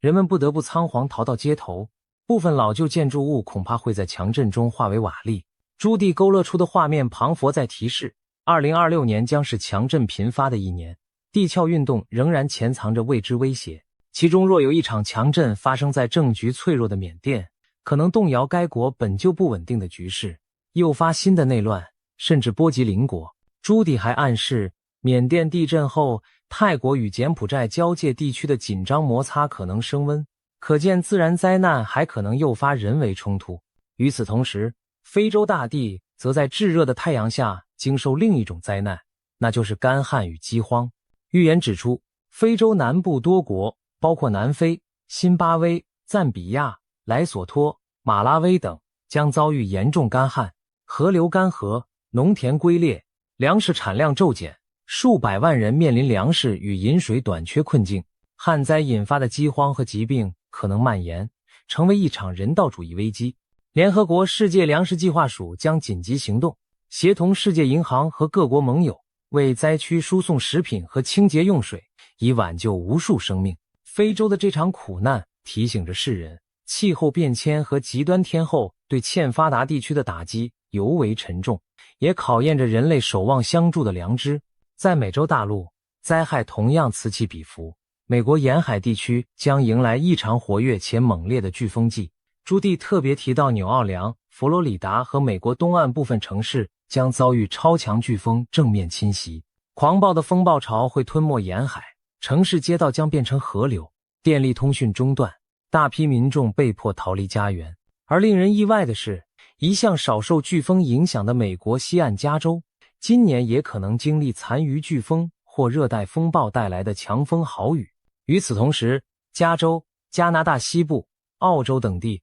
则进入更加严重的野火季。夏秋时节，干燥的植被在闪电或人为因素下被点燃，火蛇吞噬大片森林和社区，浓烟遮天蔽日，空气中弥漫刺鼻的焦味。消防员日以继夜地奋战，但长期干旱令野火一发不可收拾。这些景象几乎成了近年的常态，2026年恐怕也难以幸免。同时，热带气旋和季风雨还将导致全球多地发生洪水泛滥，日本、菲律宾、加勒比海诸国、墨西哥都被预言在洪灾名单上。从亚洲到美洲，无数城镇居民不得不为躲避洪水而举家迁移，国际救援队也将马不停蹄地驰援各处灾区。当我们在尘世间疲于应对这些天灾时，人类或许更渴望抬头仰望星空，寻找答案。然而正当人们仰望天空，朱棣预言了另一桩令人毛骨悚然的异象。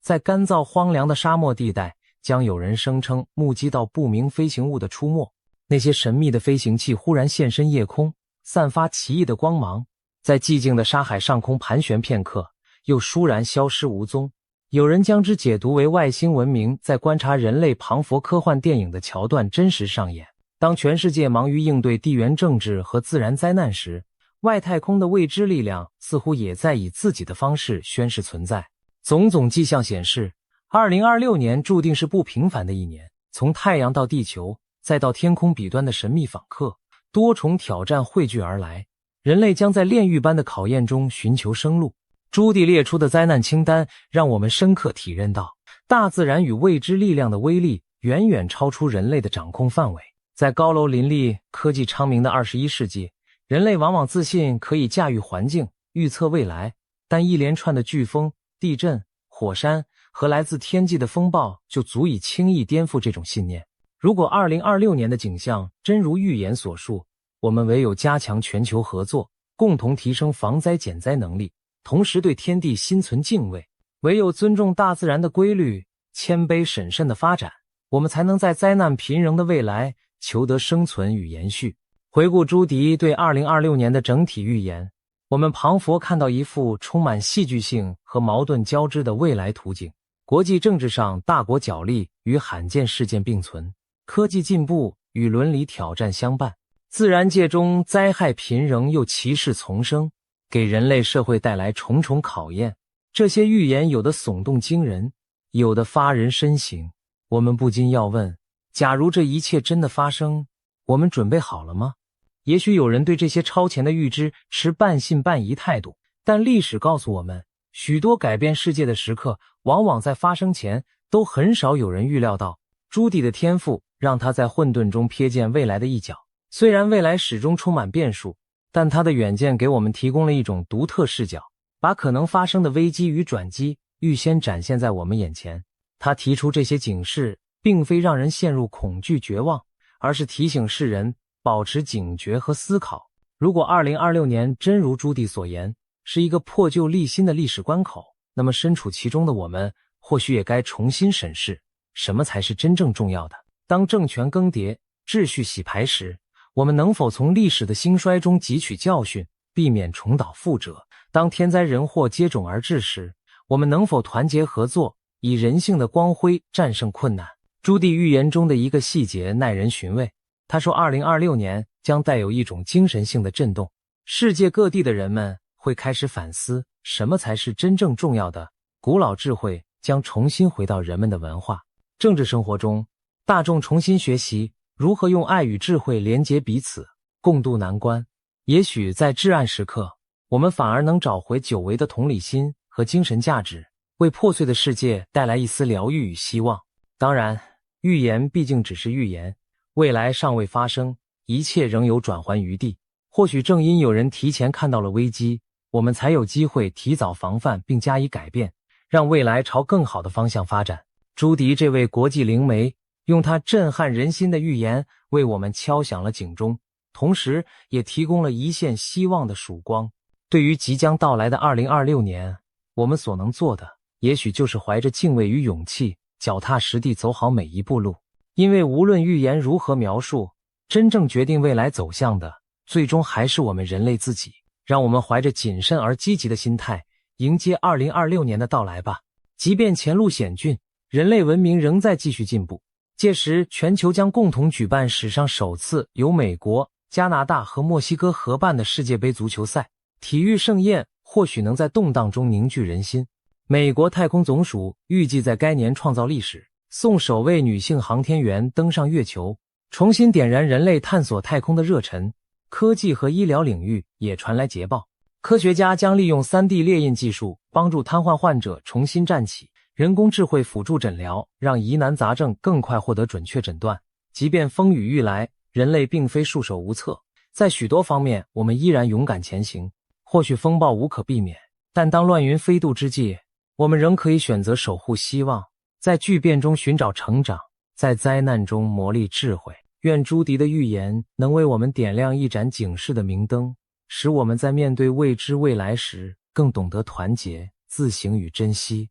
2026年会否成为人类历史上刻骨铭心的一章，只有时间能回答。而我们要做的就是珍惜当下，放眼未来，为任何可能的风浪做好准备。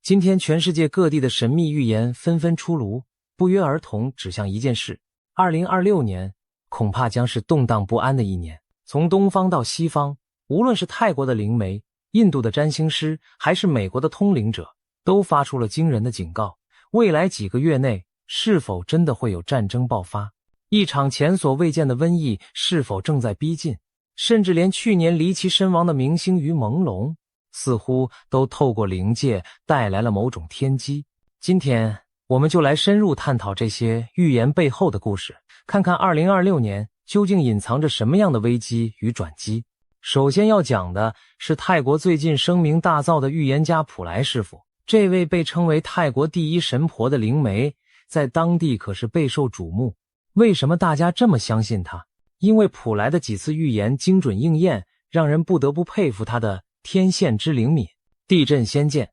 2025年，他成功预言了邻国缅甸将发生强震。果然，当年3月，缅甸边境发生7级左右的大地震，与他事前的警示不谋而合。高楼倒塌，同样在去年，他曾描述过一个曼谷摩天大楼倒塌的画面。不久后，曼谷某高层建筑发生结构事故，场景与他预见的惊人吻合，洪水成真。更神的是，早在2025年初，普莱就提醒泰国人注意，年底时泰国将有一场特大水灾，地点在一个名字以泰文字母 S 开头的府。许多人当时半信半疑，结果2025年11月下旬，泰国南部真的遭遇300年一遇的大洪水，重灾区正是宋卡府 Songkhla， 泰文 S 开头。而当时新闻画面中的灾情与普莱先前描述的情境高度重合。因为有这几桩战绩打底，当普莱最近在节目受访时语气凝重地表示2026年恐怕会比2025年更凶险时，所有人都竖起了耳朵。他到底说了些什么惊人的预言呢？首先，普莱警告，今年可能会出现极端情况，也就是火灾、水灾与战争尽可能同时发生。火灾和水灾指的是剧烈的天灾，比如严重的火灾、洪水，而战争二字更是让人倒吸一口凉气。如果这3种灾难一起出现在同一时间，那将是多么混乱可怕的局面。接着，他特别提醒航空安全问题。普莱指出，2026年与飞机相关的事件都会非常惊人，恐怕会发生严重的航空意外。因此，他郑重呼吁各大航空公司务必要做好飞机的维护与安全检查。这番话令许多经常搭机出差或旅游的人心中忐忑，难道今年会有重大空难发生吗？当节目主持人追问他，今年会不会有令人震惊的新闻事件，只见普莱脸色凝重，低沉地回应了一个词：是的。现场空气仿佛瞬间凝结。他随即补充说，他无法确知那惊人事件会发生在何处，只是真心希望它不要发生，还说了一句，希望这只是我的一场梦。短短一句话，透露出他对自己所见画面的恐惧与不安。然而，让人脊背发凉的是，普莱话锋一转，提到了比战争更可怕的东西。他强调，2026年最可怕的并不是战争本身，而是一种从未见过的新东西。什么新东西能比战争还可怕？普莱随即揭晓了答案，一场前所未见的新疾病。是的，在普莱看来，今年可能出现一种全新的传染病。他形容这种病结合了古老病毒的特性和人为实验室改造的成分，具有极强的传染力和危险性。更令人不寒而栗的是，普莱明确指出，这场疾病的源头并非来自大自然，而是人为。换句话说，可能是某种人工制造或释放的病毒。听到这里，许多人马上联想到过去几年的新冠疫情，但普莱暗示这将是比新冠更可怕的未知病毒。他甚至用了从未见过的新东西这样的词汇，可见此疫病的怪异与凶险程度将超出我们的经验。面对接连抛出的沉重预言，普莱也给出了一些忠告。他提醒大家不要坐以待毙，提前做好基本的准备绝非坏事，比如准备急难救助包，储存粮食和饮用水，以备不时之需。他解释说，他并不是要引起民众恐慌，而是希望大家提早防范。这位泰国神婆强调，他自己不是算命师，也不是占星师，他只是个负责翻译讯息的人，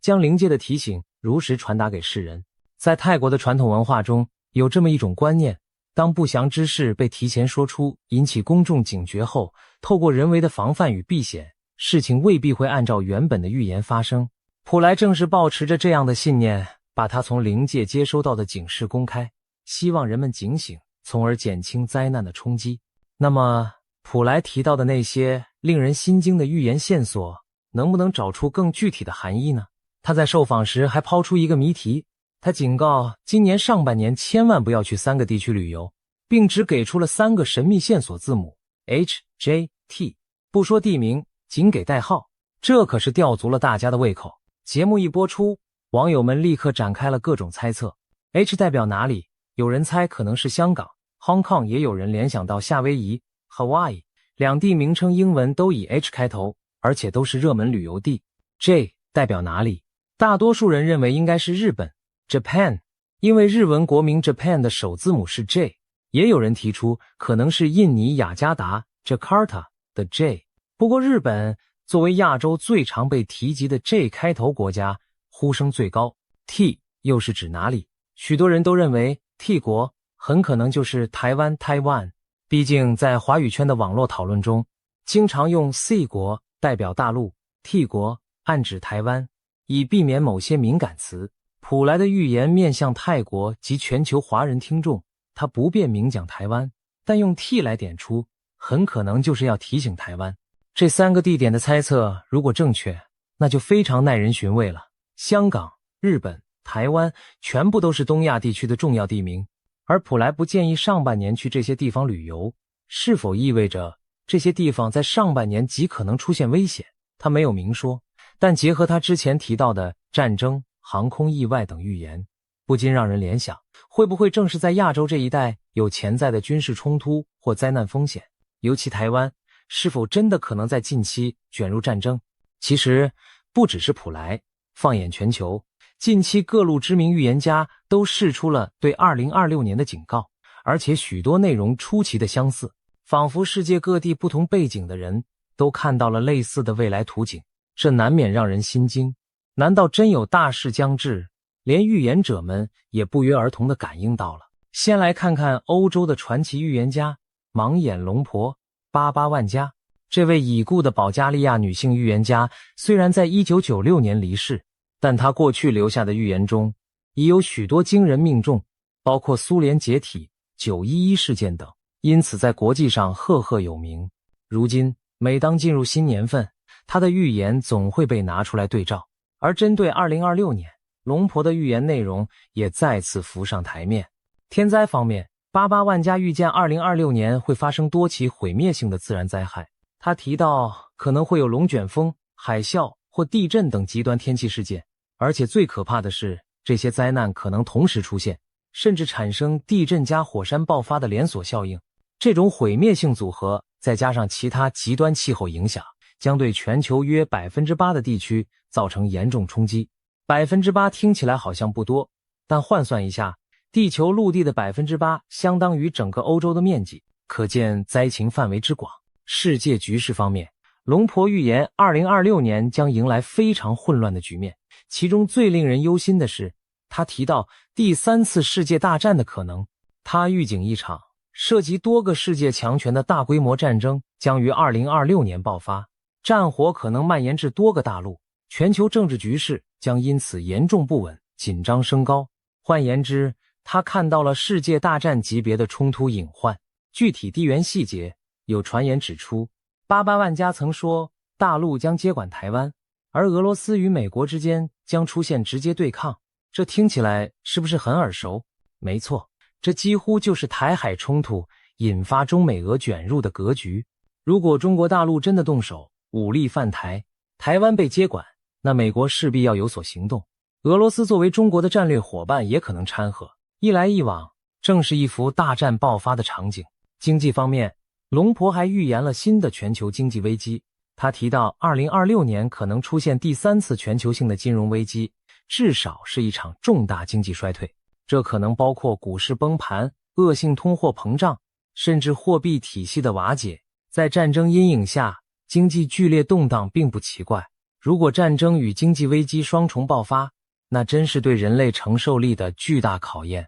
意想不到的事件。此外，巴巴万加居然还提到人类将在2026年与外星智慧生命有首次接触。他相信2026年11月会有一艘巨大的太空船进入地球大气层，人类可能因此与未知文明取得联系。这预言听起来颇为科幻，不过也侧面反映出他眼中的2026简直是灾难与歧视并陈，连外星人都可能登场的多事之秋。龙婆的预言已经很惊悚，但巧合的是，其他预言家给出的讯息和他的某些预测不谋而合。比如法国的著名预言诗人诺查丹马斯，有研究他的学者指出，在对应2026年的诺查丹马斯诗篇中，也隐约描绘出七方势力刀兵相见的画面。世界将有多个阵营陷入残酷厮杀，其中甚至可能包括台湾所处的地缘。因此，有人解读诺查丹马斯的预言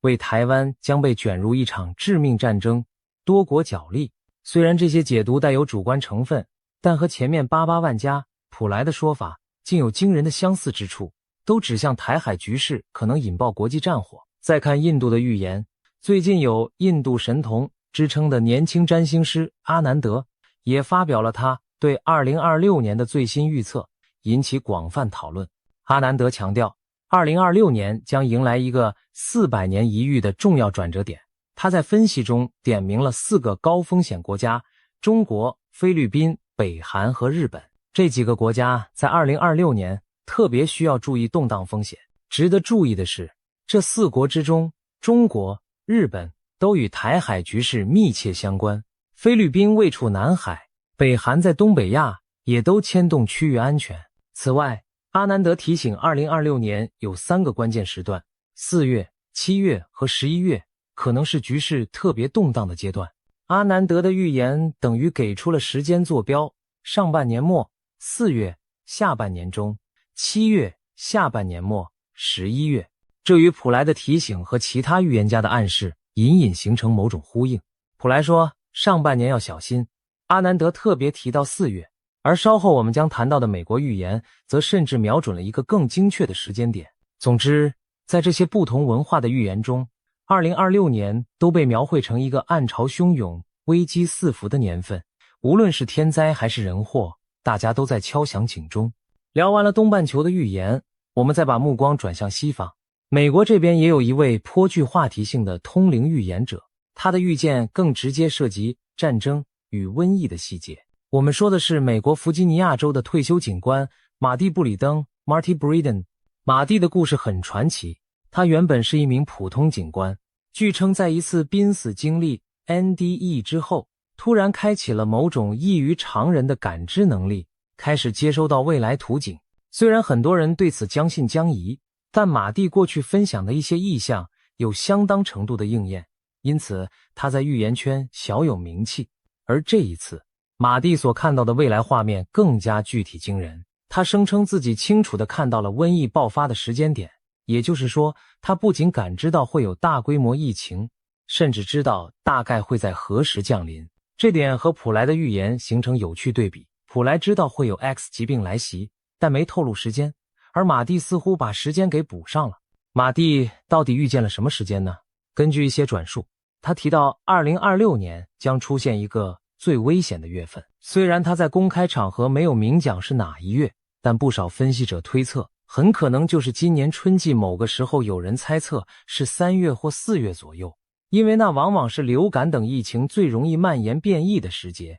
而巧的是，这也落在前面阿南德提示的4月关键时段附近。如果真是如此，那么今年春天我们可能特别需要提防重大疫病的爆发。当然，马蒂的预言还不止如此，他过去在社交媒体上也曾提及一些战争与冲突的意象。有消息指出，马蒂曾暗示美国本土未来可能遭遇战争威胁，甚至本土攻击，而且全球局势会在短时间内迅速恶化。这些话没有得到官方证实，但在预言爱好者圈子里流传，引起不少讨论。如果把普莱、88万加、阿南德、马蒂这几位东西方预言家的讯息拼合起来，我们会发现一个可怕的图景。2026年前半段，世界面临着台海战端一触即发，瘟疫同步酝酿爆发的险境。战争与瘟疫这2大灾厄若同时降临，人类社会将承受前所未有的压力和混乱。而现在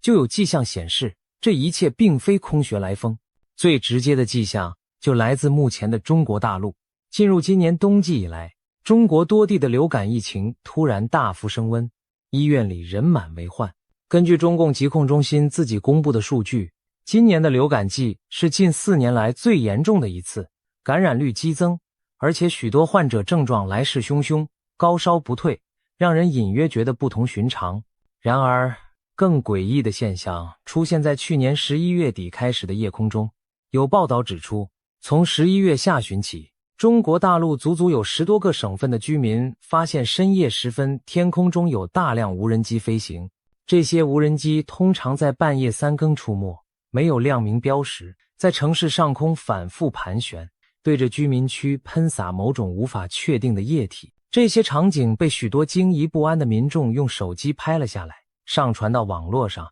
引发轩然大波。试想，黑夜里，一架架无人机在头顶低空飞过，发出嗡嗡声音，然后洒下一阵阵雾状液滴，这是何等令人毛骨悚然的光景。官方没有对此做任何公告说明，因此民间流传着各种猜测。有人说，这可能是地方政府在偷偷进行防疫消毒作业，因为当时流感在各地爆发，他们或许用无人机空中喷洒消毒水或者杀菌剂，希望深夜作业不影响白天秩序。但也有人提出质疑，如果是正当的防疫消毒，为何不提前通知市民？而且中国从未大规模用无人机半夜全程消毒过，这种做法前所未闻。更让人不安的是，许多经历过无人机消毒的居民反映，在无人机喷洒之后，空气中残留一种奇怪的烧焦味，随后不少人出现了头痛、发烧、恶心等身体不适症状，而且这些症状持续了10多天，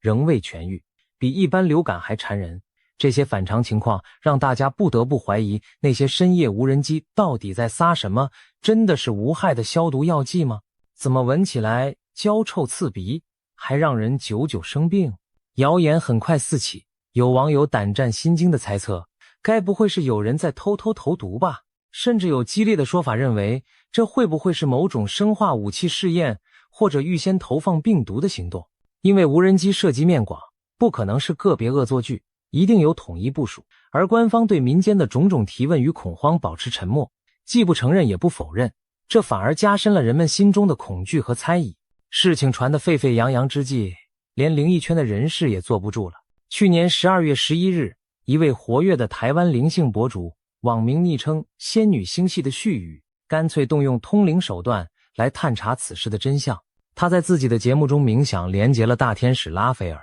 在西方传统中，拉斐尔是掌管疗愈的高阶天使，如果涉及疾病瘟疫，他或许最有发言权。这位博主请教拉斐尔，那些深夜无人机喷洒不明液体到底是在做什么？根据这位博主之后的转述，大天使拉斐尔给出了相当直接而惊人的回答，本质上这就是一场可怕的生化攻击。拉斐尔表示，在那些无人机喷洒的液体中含有经过人为改造的病毒成分，不是天然产物，其目的就是提高病毒的致病性与感染力，让更多的人容易生病且更难痊愈。也就是说，有人在散播让人久病不愈的东西，而这种恶意行为显然违背天道，难怪会惊动神界来揭露。拉斐尔还进一步指出，当前整个地球正处于一个极其关键的转折期，特别是从2025年到2027年这3年。而最近发生的这些骇人事件，如深夜无人机、生化疑云，都和中国在此刻所面临的命运转折高度相关。言下之意，中国正在经历一场重大的变局，而瘟疫可能正是这场变局中的一环。天使的这番揭露令人背脊发凉，若其所言属实，那意味着最近中国的怪异疫情并非自然爆发，而是人为刻意策划。有人也许会问，谁会疯到在自己国土上释放病毒，害自己人民？但历史上苦肉计并非没有先例。有阴谋论者认为，或许是某些势力为了转移国内矛盾或创造非常状态，不惜引爆一场疫情来达成政治目的。这种推测听起来骇人听闻，却并非全无根据。至少拉斐尔的灵讯和普莱的预言都划出了同样的重点，一种人为的致命疾病正在酝酿。如此看来，普莱口中的那个从未见过的新东西，很可能就是这场人造瘟疫。而他强调2026年最可怕的不是战争，而是瘟疫。或许正是因为战争的导火索之一其实就是瘟疫。想象一下，如果在社会陷入瘟疫肆虐的混乱时，中共当局会作何反应？历史告诉我们，集权政府往往会选择对外挑起冲突，以转嫁危机。所以一旦国内问题压不住，台海局势反而更危险。对内用瘟疫控制人民，对外用战争激发民族主义，可能就是某些人的生存策略。现在我们把目光再度投向台海局势本身，毕竟我们的影片标题就直指这一点。3个月内 C 国 T 国开战，前面综合各种预言已经看到，台湾确实被多方点名为可能发生大事的地区。那么，究竟有多大的概率在短期内爆发两岸军事冲突？在这方面，来自英国的预言家克雷格·汉密尔顿·帕克给出了一个极具戏剧性的剧本。帕克是当今欧美颇受瞩目的预言家之一，他曾成功预言川普当选、英国脱欧，甚至俄乌战争等，因此拥有不少粉丝。帕克在去年底，西元2025年12月30日，发布了一支影片，专门预言2026年的世界走向。他开门见山地将2026称为清算之年，并且特别提到一个重要时间节点2月。帕克说，2026年2月左右将是世界局势的转折点，恰巧2月17日是农历新年，届时生肖将从兔转马，进入中国传统所称的火马年。火马年在东方被视为多灾多难的年份，60年一轮回。而上一次火马年是1966年，那年中国爆发了10年浩劫的文化大革命。如今60年过去，一个甲子轮回，帕克暗示2026年火马年天下大乱，大灾大难恐将重演。具体到台海，帕克预言在台湾海峡可能会出现一起飞机或潜水艇相撞的事件，从而引发战争。这个细节非常生动，一下就让人脑补出紧张画面。也许是一架飞机在台海上空遭到击落，或是一艘潜艇在台海水域发生冲突，这将成为战争的导火索。帕克进一步说，日本也会被卷入这场冲突，这点与普莱提示的这国有难不谋而合。这国及日本很可能因同盟关系或地缘因素而介入台海战事。如果台海真的开打，帕克对后续走向的预见更加石破天惊。中国将在这场战争中遭受重创，经济崩溃。他甚至预言，中共最高领导人将因此下台，随后整个中国会分裂成许多小国，最终这些地区会像欧盟那样组成一个联盟式的新国家，实行民主制度，边界开放，人们可以自由交流贸易。一言以蔽之，帕克看到了中共政权在战争中垮台，中国政局翻天覆地的景象。这番预言可谓惊世骇俗。然而有意思的是，他和之前88万家的说法竟有某种互补印证的味道。88万家说大陆接管台湾，世界大战，全球经济衰退。帕克说中国因战争崩溃，政权更替，社会重组。两人角度不同，时间线稍有出入，但都指向台海冲突引爆东亚乃至全球大乱局，以及中国自身在劫难逃。而经济层面，帕克预言中国经济崩盘，中共垮台，88万家则预言全球金融危机，不约而同地把2026形容成旧秩序崩解之年。如果真如他们所言，那将是我们这一代人从未见过的大巨变。要知道，中国是当今世界第2大经济体，13亿人口，一旦政局巨变，其影响之深远难以想象。这也让人想到一句中国俗语，不是不报，时候未到。或许多年的因果，诸多隐伏的矛盾，都可能在2026年这个清算之年集中爆发出来。谈到这里，许多人可能心情沉重，甚至有些绝望了。难道未来只剩战争、瘟疫、崩溃与混乱吗？其实，预言中的未来并非全然漆黑一片，有些预言家同样看到了一线光明。就拿帕克本人来说，他的特色之一就是预言灾难，但也预言希望。他在描绘完那些战争与动荡后，特别强调劫难并不可怕，因为大灾之后必有大福。他相信人类将从苦难中觉醒，在巨变后迎来新的繁荣与和平契机。帕克并非唯一持这种观点的人。印度的纳迪叶解读师们，帕克提到他曾去请教的印度预言家，同样一面预见灾祸，一面为世人祈祷，希望透过人类的努力改变未来走向。泰国的普莱也是以提前预警来减轻灾难发生的可能性。这些预言背后其实隐含着一个共同信念，预言的目的不是让人坐以待毙，而是唤醒人们主动去改变命运。在讨论如何清算、旧秩序、揭穿谎言这方面，有一件发生在2025年中国的离奇事件不得不提，那就是于朦胧坠楼案。这起事件既是娱乐圈的谜团，也是坊间公认的黑幕案件。令人意外的是，它也隐隐和预言界产生了联系，甚至被形容为于朦胧从灵界带来的天机。这到底怎么回事呢？先简述事件。于朦胧是一位中国大陆人气男演员、歌手，生于1988年，出道以来形象阳光，事业顺利。岂料2025年9月11日凌晨，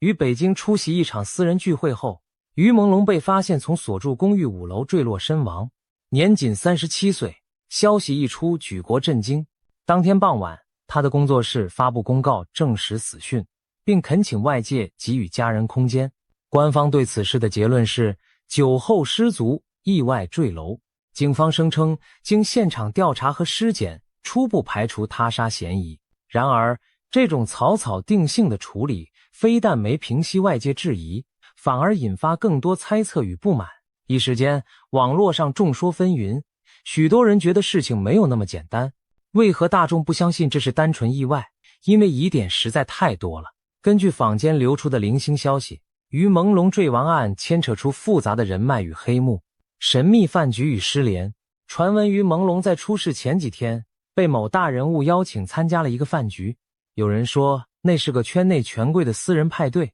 之后的几天，他疑似与外界失联，有传言称他在那几天遭到限制人身自由。USB 机密，网上疯传一种说法，于朦胧手上掌握了一个 USB 随身碟，里面藏有某些高层人士的惊天罪证，例如涉及洗黑钱的机密资料，他因此成为被灭口的目标。这传闻无从证实，但广为流传，暴力与他杀嫌疑。更惊悚的爆料称，于朦胧在死亡前曾遭受长达数日的软禁拷打，期间受到非人虐待，等到人不行了，对方布局制造出醉酒坠楼的假象。有匿名网友列出了所谓14大疑点，包括他的伤痕、手机遗失、现场监控缺失等等，指向这并非单纯意外。官方冷处理，警方虽迅速结案，但却未公开完整调查报告，对网上讨论也严加管控。不但相关话题被降热度，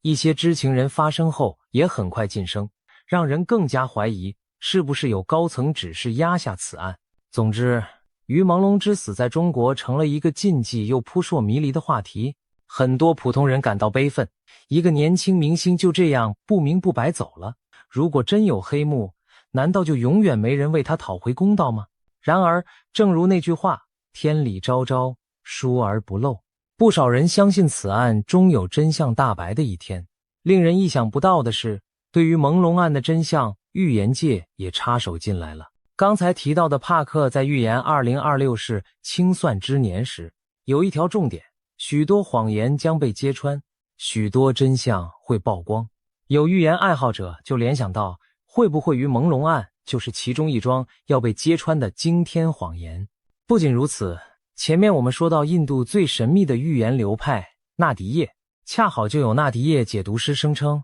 他们在古老的预言梵文叶片中看到了于朦胧事件的结局。据说纳迪叶的记载显示，在2026年3月至6月期间，朦胧案的真相将以某种另类方式浮出水面。所谓另类，或许指的不是透过官方调查，而是透过其他意想不到的渠道或爆料。如果这个预言成真，那真是峰回路转，正义昭彰。想象一下，也许会有关键证人突然现身，或是一份影像录音曝光于世，揭开幕后黑手的面目。总之，就是现在被压下去的真相，终究会在2026年上半年大白于天下。这无疑呼应了帕克的清算主题，过去的罪恶将被清算，隐藏的真相将受审判。更巧妙的是，许多人发现朦胧这两个字本意就是模糊不清。于朦胧案如今真相不明，正如它的名字一样朦胧。但如果照预言所说，几个月后真相大白，那岂不是朦胧、模糊，即将告别人间，尘埃落定？这也难怪有预言视频以只剩几个月，朦胧将告别地球，人间大劫倒数为题，暗喻朦胧之物散去的时刻，就是人间大灾结束倒计时的时刻。听起来令人毛骨悚然，却也给人一丝痛快，因为至少冤死者的在天之灵也许可以瞑目，而整个人类社会也将因清算黑暗而迎来新生契机。有人大胆猜测，或许于朦胧的在天之灵也在冥冥中协助这一切。毕竟假如真有灵界，他年轻冤屈的离世，灵魂必然不甘。也许正是他透过某种灵界渠道，把关键的天机讯息传递给了世人，比如通过纳迪叶，或者通过其他通灵者来揭露自己的死因和背后黑幕。这将是于朦胧留给世人的第一条来自灵界的天机，那就是再浓的迷雾也终将散去，真相与正义终将来临。当然，以上关于朦胧案的预言性解读，目前还只是种种推测，最终会如何，还需要时间去验证。我们唯有拭目以待，看看2026年上半年是否真有爆炸性的真相公诸于世。到这里，我们盘点了许多骇人听闻的预言，有关战争的，有关瘟疫的，有关经济崩溃的，甚至还有黑幕揭露与外星接触等等。难怪有人会感叹，2026年简直像末日小说般可怕。那么，对于普通人来说，我们该如何面对这些预言？是陷入恐慌，还是嗤之以鼻，一笑置之？首先需要强调的是，预言并非铁板钉钉的命运宣判。正如普莱等人所说，预言的意义在于让我们提前知道可能性，从而有机会改变未来。既然灵界好心送来了这些预警讯号，我们不妨将信将疑，留个心眼，但也不必惊慌失措，自乱阵脚。对于可能的灾难，我们可以做哪些务实的准备呢？居安思危，备而不用。就像普莱建议的，准备一些紧急物资总是好的，家中备一个紧急医药包、手电筒、收音机、瓶装水和干粮等，以防万一。这在任何灾害中都用得上，哪怕最后平安无事，这点准备也不算浪费。关注国际局势，如果台海局势持续紧张，旅行计划就要审慎评估，尤其避免去可能的热点地区。如果真的出现突发情势，保持冷静，遵从官方疏散指示，对谣言要有判断，不轻信煽动，照顾好自己和家人。瘟疫方面，除了物质准备，更要注意卫生习惯和身体健康，提高免疫力，多运动，备好常用药品。当流行病有苗头时，该戴口罩就戴口罩，该减少聚集就主动配合。经过新冠疫情的洗礼，我们对这些已不陌生。财务应对，面对可能的经济动荡，个人也可提早做好打算，例如避免过度负债，适当储蓄一些应急资金，不把鸡蛋放在一个篮子里等等，以免金融风暴来时手足无措。心态上也非常重要，既不可掉以轻心，也不必过度恐惧。历史上关于末日的预言层出不穷，但人类都挺过来了。许多时候，正是因为人们提前警觉，采取了行动，才避免了最坏的情况发生。就拿冷战时期来说，不也是充满世界末日核战的预言吗？但最终大家保持克制，世界没有毁灭。我们可以将这些预言视为对未来的警示，而非绝对的宿命。回到2026年的图景，或许接下来的日子，新闻里会充斥越来越多紧张的消息，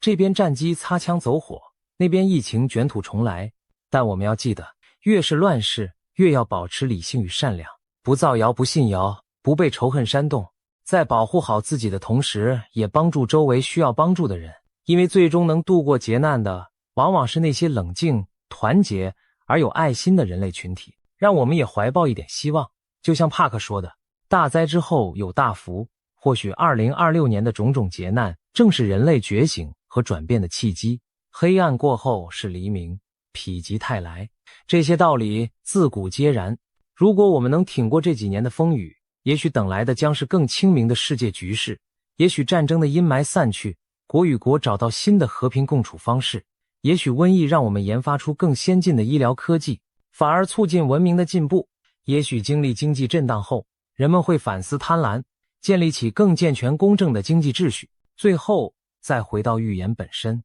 普莱用勇气告诉了我们坏消息，但也给出了避免之道。88万家描绘毁灭图景的同时，也看到了人类探索宇宙的新可能。帕克警示大乱将至，但相信真相与光明会战胜谎言与黑暗。马蒂点出了危险时刻，让我们可以提早做好准备。纳迪叶视线黑幕毕揭，让冤魂终得安息。也许预言并不是要我们恐惧未来，而是要我们正视当下存在的问题，从而齐心协力去改变轨迹。2026年注定是不平凡的一年，战争也好，瘟疫也罢，亦或政治经济的大地震，都可能在考验着我们人类的智慧与团结。但我们完全有理由相信，人定胜天，积极作为就能化解危机。请不要忘记，我们的祖先曾熬过比这更黑暗的年代，而每一次灾劫过后，人类最终都浴火重生，文明之光依旧灿烂。让我们怀着谨慎而勇敢的心，迎接这充满变局的2026年。或许预言中的灾难会来，但我们并非束手就擒的木偶，只要心存善念，保持理智，彼此扶持，我们就有机会改写那些可怕的预言，迎接属于人类的转机与新生。今天的分享就到这里，希望每一位观看这影片的朋友都能平安度过未来的风风雨雨。让我们以行动和智慧去证明人类可以创造比预言更美好的结局。我们先来想象一幅恐怖的画面，街头巷尾充斥着倒下的尸体，人们像秋天的落叶一样纷纷凋零倒地。这并非电影里的末日情节，而是泰国一位知名神算近期对2026年的可怕预言场景。他警告说，明年将有一种全新而极为致命的病毒在全球爆发，死难者多到仿佛落叶飘零。同时，他还暗示2026年某个以字母 M 开头的月份可能会发生大地震，甚至声称是死神亲口给了他这个线索。种种惊人的信息让人不禁毛骨悚然。难道世界末日真的要在2026年降临吗？今天我们就深入来聊聊这位泰国女预言家普莱所描述的未来图景，以及其他预言中对2026年的可怕警讯，看看这一年究竟为何被形容为人类命运的关键转折点。首先介绍一下普莱师傅的背景与预言实际。普莱在泰国被称为神级命理师，预测命中率据说高达80%。他原本隐退不再公开露面，但去年底突然复出，引起各界关注。为什么他的话这么有分量？因为他过去的许多惊人预言已被现实验证。举几个例子，普莱早在2024年底的一次访谈中就提醒大家2025年上半年在缅甸一带会发生强烈地震，甚至波及曼谷。结果2025年3月28日，缅甸果然发生了瑞士规模 7.7 的大地震，远在泰国曼谷的高楼都有明显震感。那次地震甚至导致曼谷一栋在兴建中的审计署大楼倒塌。巧合的是，普莱之前也警告过，泰国会有兴建中大楼倒塌，土地下陷，要防范大型地陷。果不其然，除了大楼坍塌之外，到了2025年9月，曼谷三申路底下竟然出现了一个深约50米的巨型天坑，让市民大为震惊。不止如此，普莱多次提醒民众囤积罐头粮食，提防特大水灾。结果在2025年年底，泰国南部和爱地区真的爆发了300年以来最严重的水灾，超过300万人受灾，死亡人数过百。另外，当时很多人不相信他说的泰柬战争未完，因为泰国和柬埔寨之间原本已停火，看似平静，然而他坚持战火还会重燃，甚至因此一度被批评散布危言耸听的假消息。然而在去年12月，泰柬边境真的再度发生激烈武装冲突，泰国当局不得不紧急撤离了约40万边境居民。这一连串应验的预言令普莱声名大噪，也让许多人开始正视他对未来的警告。带着这样的战绩，普莱在去年12月初重返公众视野，登上泰国电视节目，公布他对即将到来的2026年的一系列震撼预测。他形容2026年是火马年，将会是一个极其艰难的年份，乱象丛生，但或许也有机会在劫后重生。以下我们就按主题来看看普莱师傅对2026年的几大预言内容，其中涉及瘟疫、天灾、战争乃至外星人，可谓包罗万象而又触目惊心。首先是新型病毒大瘟疫，普莱把2026年称作一场隐形战争的开端。所谓隐形，其实指的就是看不见敌人的瘟疫肆虐。他警告说，一种全新的、极度可怕的病毒将在全球大流行，其恐怖程度远超我们过去所见的新冠疫情。这种病毒并非自然产生，而是实验室合成的产物。它结合了古老远古病毒株与现代基因技术，带有某种混种特性。它可能由实验意外泄露，或甚至有人为阴谋故意释放。不管源头如何，普莱说这场瘟疫最初会从亚洲地区和俄罗斯附近开始爆发，随后透过航空旅行等途径迅速传播全世界。病毒可能借由入境旅客传入各国，泰国也难以幸免。更可怕的是，很多携带者可能处于潜伏期或无症状，自己完全不知道，却在不知不觉中散播病毒。这病毒主要透过空气和微小粉尘传播，直接攻击人体呼吸系统。症状看起来有点类似肺结核和黑死病的结合，一开始或许只是一般感冒或流感的症状，但让人百病缠身，迟迟无法痊愈，甚至可能伴随严重腹泻。患者的病情表现相当怪异，短时间内身体机能就会快速衰竭，医生几乎束手无策，致死率极高。普莱形容说，这场疫情不一定需要全民长期居家隔离，或许传播速度未必像新冠那样迅猛全面，但在局部地区会出现极为骇人的景象，死人如花朵凋零，枯叶掉落般成群倒下，也就是开头所描绘的人们大批大批突然病亡的场面，让人生畏。届时某些城市可能真出现街上随处是倒闭之人的凄惨情景。更离奇的是，普莱提到在瘟疫流行期间，肉类食物可能会带有病毒而无法食用，也许病毒能够感染动物或透过肉类传播，所以届时人们被迫回归自然，改以蔬菜水果为主要食物来源，不敢再吃肉。大家仿佛回到了古代狩猎之前的农耕饮食时代。想象一下，那时候人们谈虎色变，连餐桌上的肉都不敢碰，只能啃菜叶为生。这种景象何其荒诞又凄凉。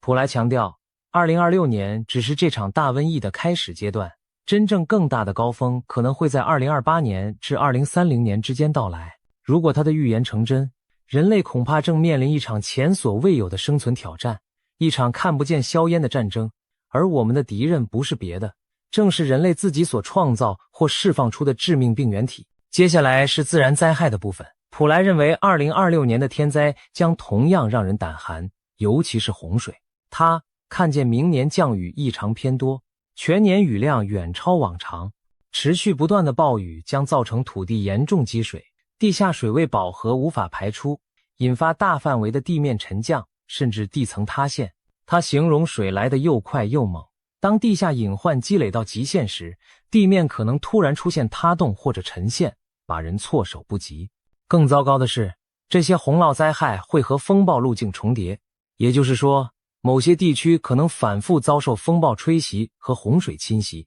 一波未平，一波又起，一直到2026年底之前，洪水破坏力都可能达到可怕的程度。对当地人来说，这简直像连续被暴雨和洪水毁灭性的猛击。但奇怪的是，普莱说，这是件当地人会知道，但外地人会被屏蔽的事情。听起来仿佛灾情之严重可能被某种程度的封锁消息，不让外界立刻充分了解真相。或许他暗示灾区信息传递会受阻，外界低估了实际损失。无论如何，雨灾之烈在他眼中前所未见。泰国首都曼谷同样难逃天灾的考验。普莱指出，明年曼谷的湄南河等水位会上升，市区也可能淹水。不过他也带来一丝令人宽心的信息，曼谷的水虽来得快，但退得也快，不会长期积水成泽国。而且相较于泰国其他地区，曼谷的灾情反而算是轻的。他说，曼谷居民无需因此而恐慌，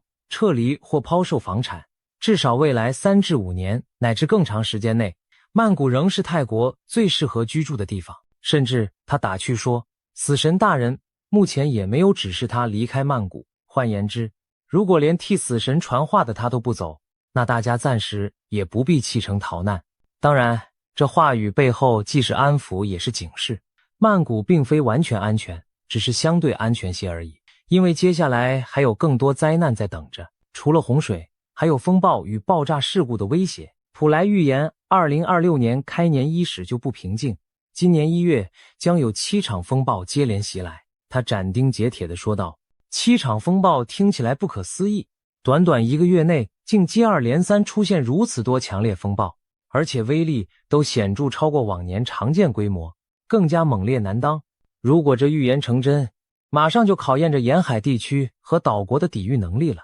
也许我们将目睹台风、热带气旋或强烈风暴潮频繁登陆，把原本喜庆的新年变成忙于救灾的噩梦。此外，在2025年底到2026年年初这段期间，普莱特别提醒大家提防一种非庆祝性的爆炸事件。他形容那感觉就像烟花爆竹般的炸裂声此起彼伏，但却不是在庆典中释放烟火，而可能是意外爆炸或恐怖袭击。尤其中国新年、跨年这种节庆将近时，人们松懈聚集之际，他担心某些社区内可能多发爆炸事故，这让人不由自主联想起那些年末年初常见的烟火意外、工厂气爆，甚至有人蓄意借节日人潮作乱等等情景。普莱没有细说爆炸的具体原因或地点，只是语带凝重地呼吁大家务必小心。值得庆幸的是，他同时表示，泰国应该不会出现整栋大楼倒塌这种级别的大灾难，这一点算是松了口气。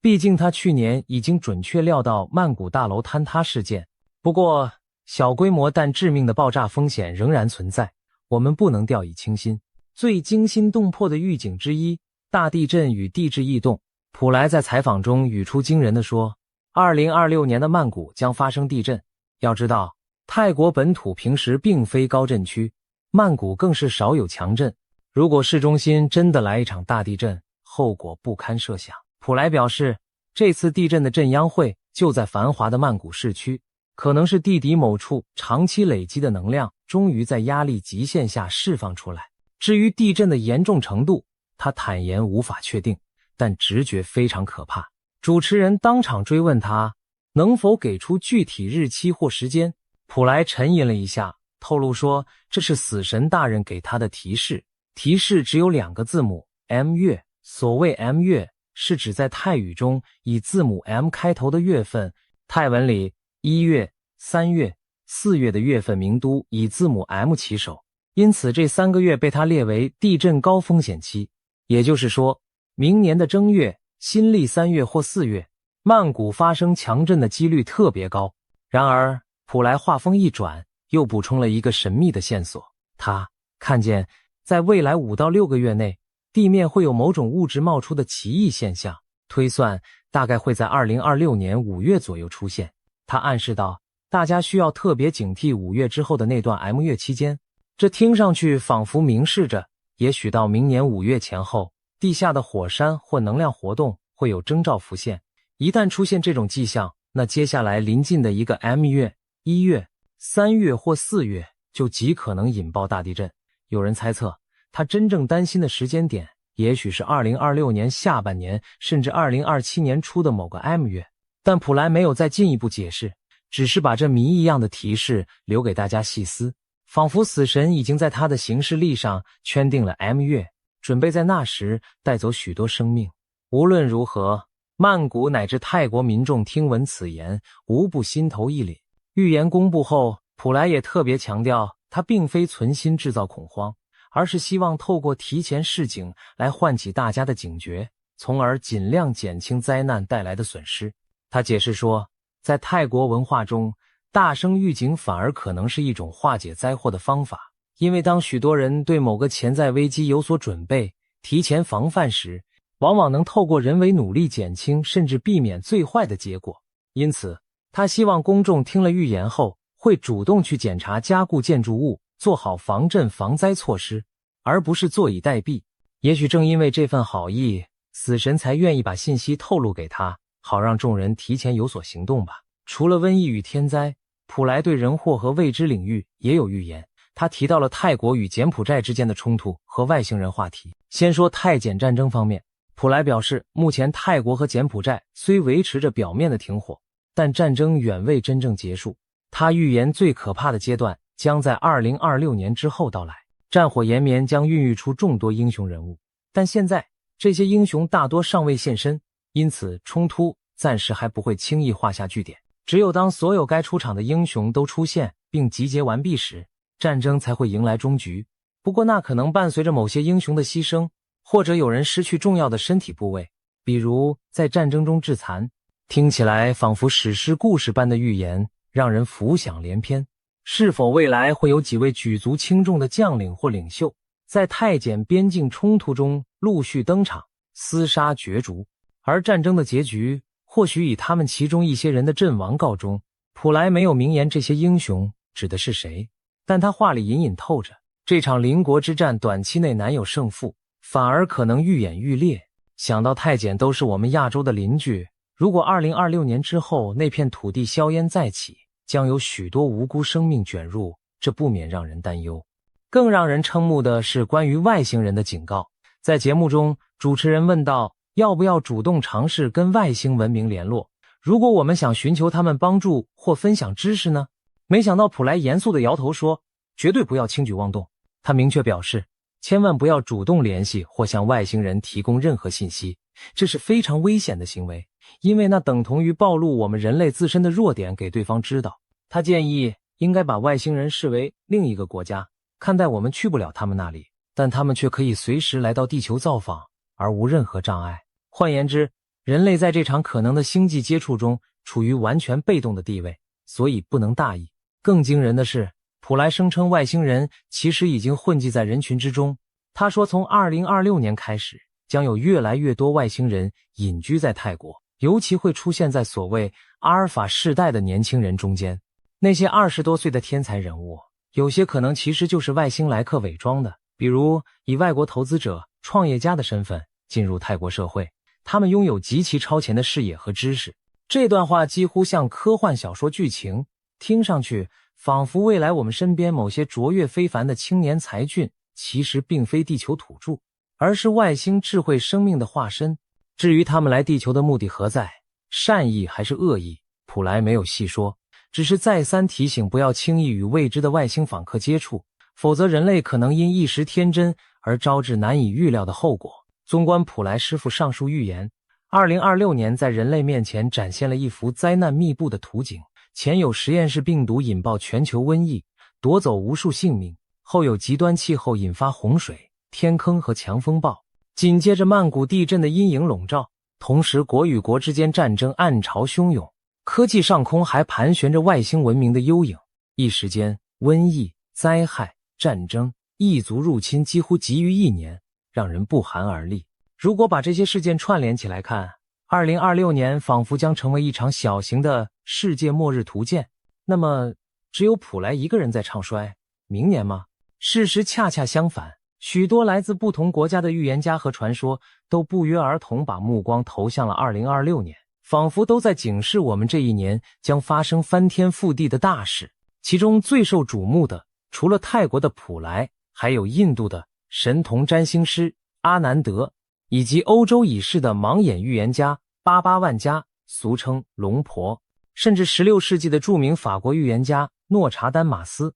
也被人从他布满谜团的诗句中解读出对2026年的惊人暗示。接下来，我们就将普莱的预言与其他末日先知的看法综合起来，比对看看这些不同来源是否在某些关键点上惊人的相似。先来看印度的预言神童阿南德。这位年仅19岁的印度青年，从小研习古老的吠陀占星术，据说曾准确预测新冠疫情、俄乌战争、台湾大地震等重大事件，因而拥有大批信众，被誉为世界上最年轻的灵性预言家。阿南德在他最新的星象分析中也强调，2026年将是人类文明一个重大的转折之年。他的说法和普莱如出一辙，都把明年视为巨变的开端。阿南德指出，根据占星推演，2026年前后天体运行有特殊的征兆，土星与拉胡，印度占星中的一个凶星将发生合相。这种星象意味着旧的时代即将崩坏，新的纪元开始诞生。他断言，2026是末法时代的终章，也是黄金新世纪的前奏。在这个宏大的框架下，阿南德提出了几项具体预警。第一，自然方面，太阳活动将异常强烈，导致两极冰川加速融化，引发连锁的气候灾难洪水。干旱与暴风雨将交替上演，极端天气此起彼伏。同时，环太平洋地震带会被他称作的巨龙唤醒，进入高活跃期，可能出现震级极高的巨震。简而言之，地球进入动荡不安的阶段，大地震、火山爆发等巨变频发。他甚至提到天空或将出现奇异天象，例如血红色的天空或者超大的冰雹等，象征地球能量的极度失衡。阿南德警告说，这一系列天灾并非无缘无故降临，而是地母的怒火，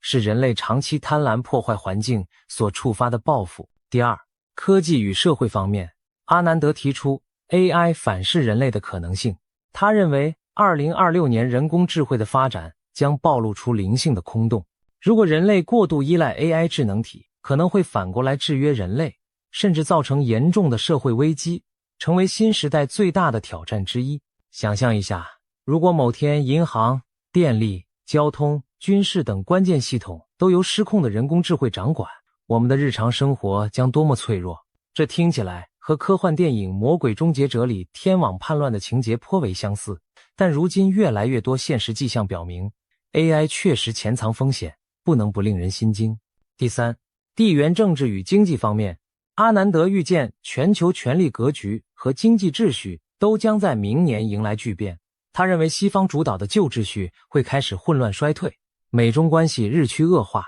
南海等地缘热点冲突升温，而印度将因婆罗门能量回流而崛起为所谓的文明避风港。在他笔下的剧本中，西方很多国家会陷入政治动荡甚至混乱，而古老的印度反而因其精神传统和能量而成为全球寻求心灵复兴的中心。此外，阿南德预言经济将剧烈震荡，传统金融市场大幅波动，全球物资短缺，粮食危机加剧，其中黄金价格可能暴涨至原来的4倍之多。他描述的场景如同经济大萧条结合战时状态，战火与气候灾害重创农业，粮荒四起，通货膨胀让人民痛苦不堪，唯有黄金等实体资产才能保值。阿南德对亚洲地区，特别是东亚与台湾也发出了警讯。他说，东亚一带有龙脉苏醒，意味着从台湾开始，整个东亚在2026年前后可能经历地震与水患等能量大量释放的时期。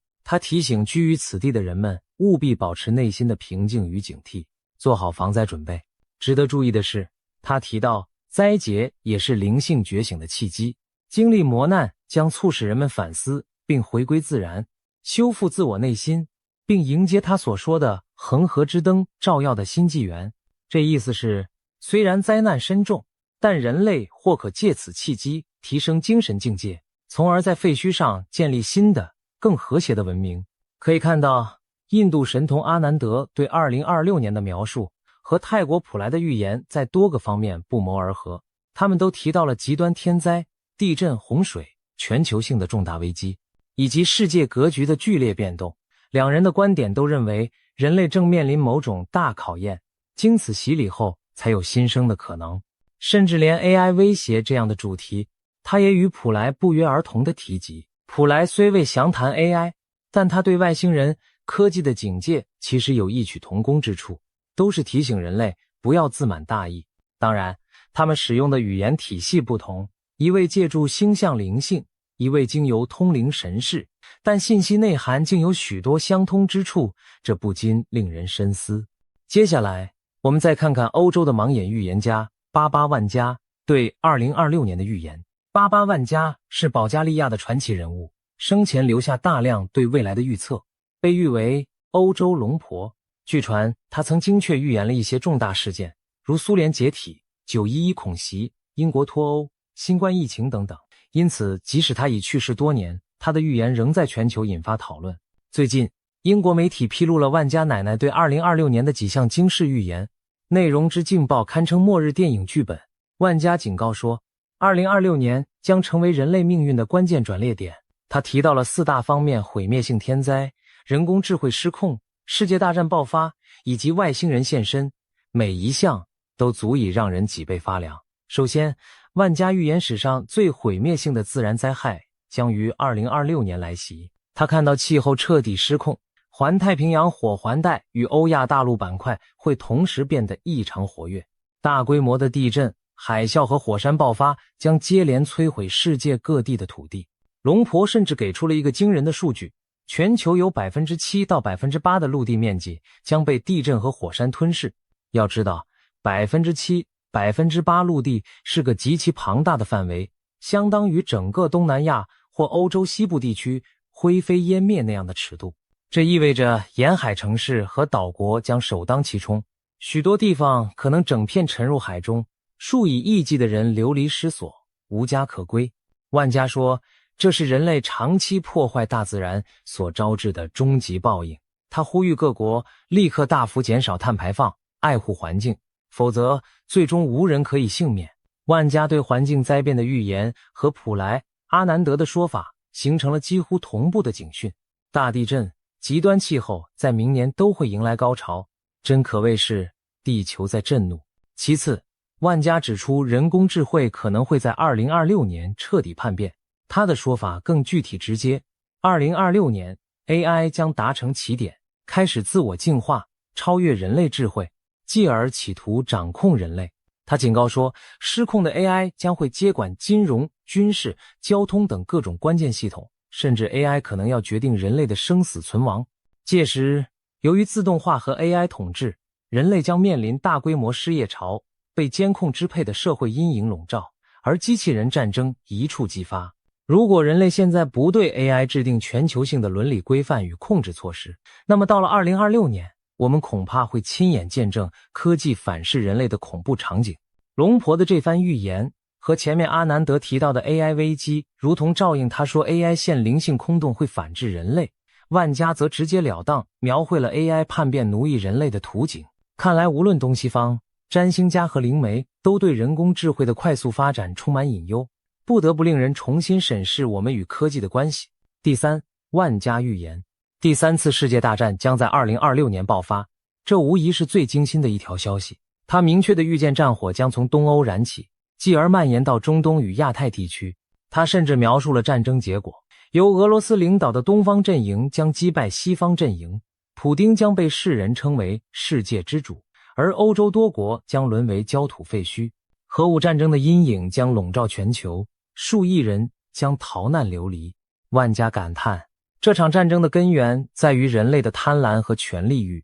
唯有各方放下对立，停止争夺，人类才有生路可言。不得不说，万家的战争预言与当今局势隐约有呼应之处。目前俄乌冲突余波未平，中东局势动荡不定，台海和南海也是潜在火药桶。如果这些火线在明年连成一片，真的可能引发一场全球范围的大战。万家点名东方，以俄为首，将胜西方，这与一些预言中东方崛起、西方衰落的论调不谋而合。当然，这种情景一旦成真，那对整个世界而言也近乎毁灭性的打击。毕竟无论哪方胜利，核战阴云和满目疮痍的废墟都是人类共同的噩梦。最后，万家还留下一则最令人瞠目结舌的预言。2026年11月，外星文明将乘坐巨型太空船正式降临地球。他说到时候，全人类都能用肉眼看到一艘庞然大物从天而降，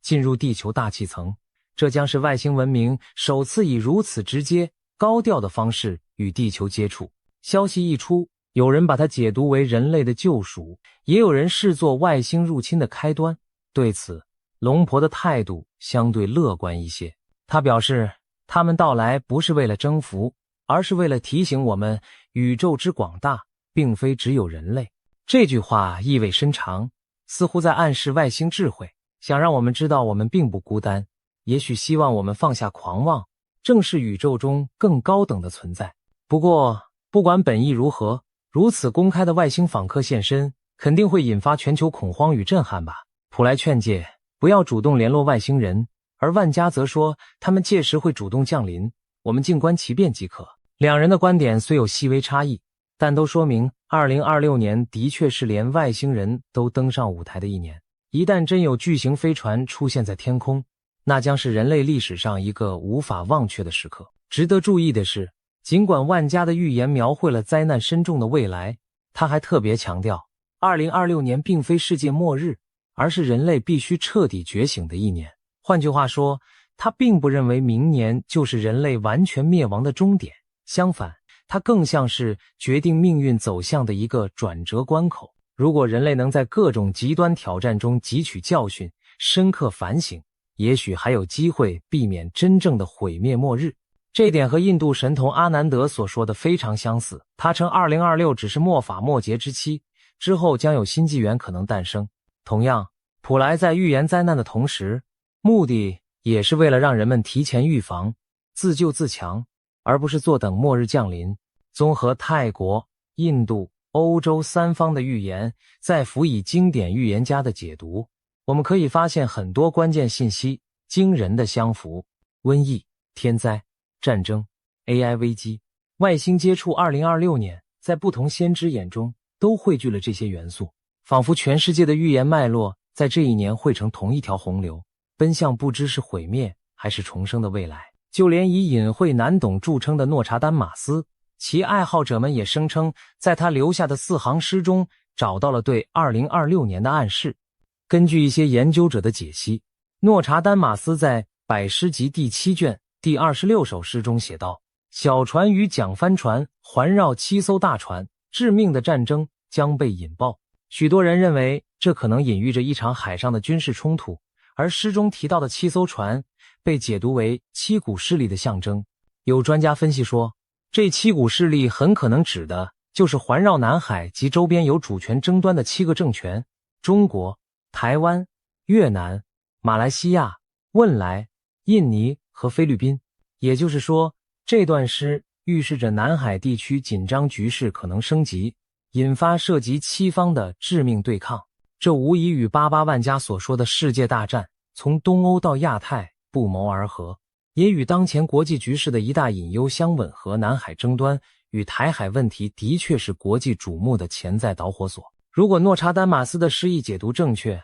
那么2026年前后，台湾及南海恐怕真要小心卷入一场致命的多方角力。除了这则海战隐喻，诺查丹马斯还有其他关于东西方冲突的诗句也被拿来对号入座。比如他提到，当火星主宰星辰之路，人血将洒满圣殿，3团火焰自东方升起，西方在寂静中失去光明。这段充满诗意的语句被广泛解读为亚洲势力的崛起与东西方文明冲突的加剧。3团东方火焰，有人说象征东方大国兴起或3条东方战线，西方失去光明则暗指西方世界陷入黑暗衰败。甚至诗里提到一个神秘的蜜蜂群，有现代军事爱好者将其比喻为蜂拥而至的无人机集群作战，暗示未来战争形态的改变。这不禁让人想到前面普莱和万家都谈及 AI 科技在战争中的影响，可见就连距今400多年前的预言诗人，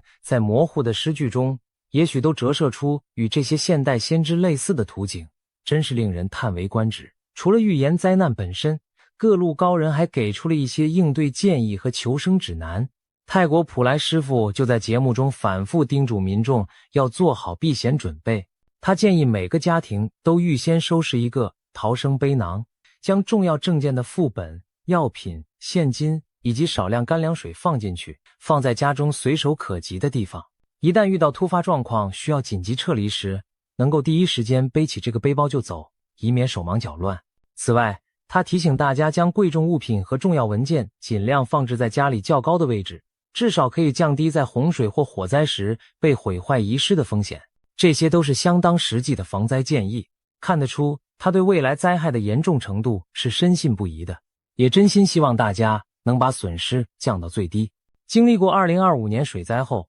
许多泰国人也开始认真对待这些叮嘱，学着储备粮食和必需品。普莱还特别在财富方面提醒说，土地、房地产等投资已不再稳妥，最好的保值资产是黄金。他建议有能力的人现在就开始购买实体黄金，一点一点的储备，不要等到危机来临再临时抢购，因为当大灾大难发生时，黄金可能是唯一通用且保值的交易媒介。这些建议听起来几乎像是在为末日做准备，但结合他预言的那些灾难场景，倒也合情合理。至少手中有粮，心中不慌，未雨绸缪总比宁可绝井好。面对种种末日般的预言，我们也不禁要问，这究竟会是真实发生的未来，还是预言家们给世人的一记警钟？人类历史上关于世界末日的预言层出不穷，很多最终都被证明是虚惊一场，比如玛雅历法引发的2012年世界末日传说，还有诺查丹马斯被人解读的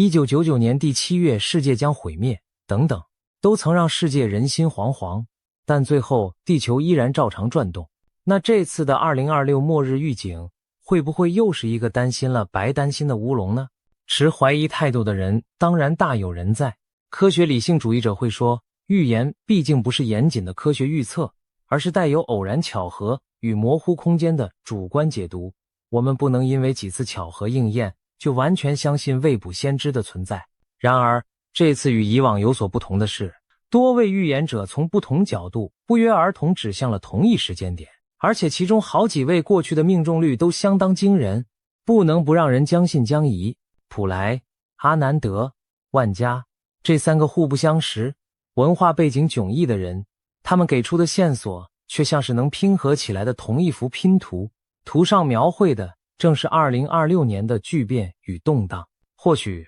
我们可以把这看作是一种巧合，但这样的巧合实在过于巧合了。与其等灾难降临时措手不及，不如在现在就多一分警惕和准备。正如普莱所说，预言的意义不在于让人绝望恐惧，而是在于唤醒和防范。如果这些预言最终证明言过其实，那当然是全人类之福。可万一其中哪怕有部分成真，我们现在做出的准备都可能拯救无数生命。或许世界末日并不是真正的终点，而是旧世界的结束，新世界的开始。在毁灭与重生的交替中，人类可能迎来痛苦的阵痛期，但也只有经历阵痛才能重获新生。展望2026，我们确实看见一片风雨飘摇、黑云压城的景象，病毒肆虐，生灵涂炭，大地震动，洪水滔天，战火熊熊，硝烟弥漫，甚至科技失控，天外来客降临。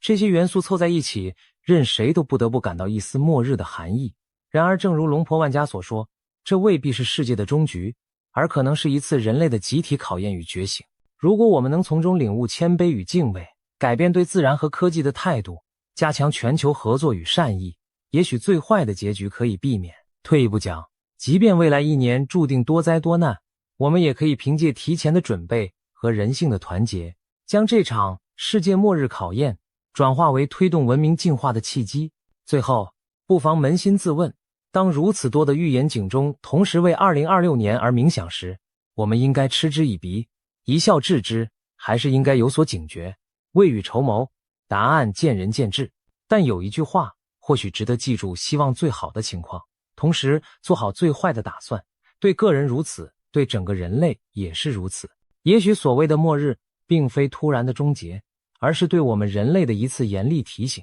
提醒我们反思自己的所作所为，为自己的未来负责。当前的天空乌云密布，预言中的暴风雨近在眉睫，我们当然期待这只是虚惊一场，但也不能否认乌云背后可能真的响起雷鸣。2026年即将到来，它会按照预言走向毁灭还是柳暗花明，端看人类如何抉择。正所谓行到山前必有路，唯有人心的觉醒和努力才能为我们寻找出路。让我们怀着戒慎恐惧之心，迎接这充满未知的一年，既不绝望地认为末日注定无可改变，也不盲目乐观地当作什么都不会发生。谨慎准备，静观其变，也许我们终将度过这场劫难，看到黎明后新的晨曦。希望在风暴过后，人类能以更智慧和谦卑的姿态迎来属于我们的浴火重生。世界末日是否真的要来临？让时间和行动去证明答案吧。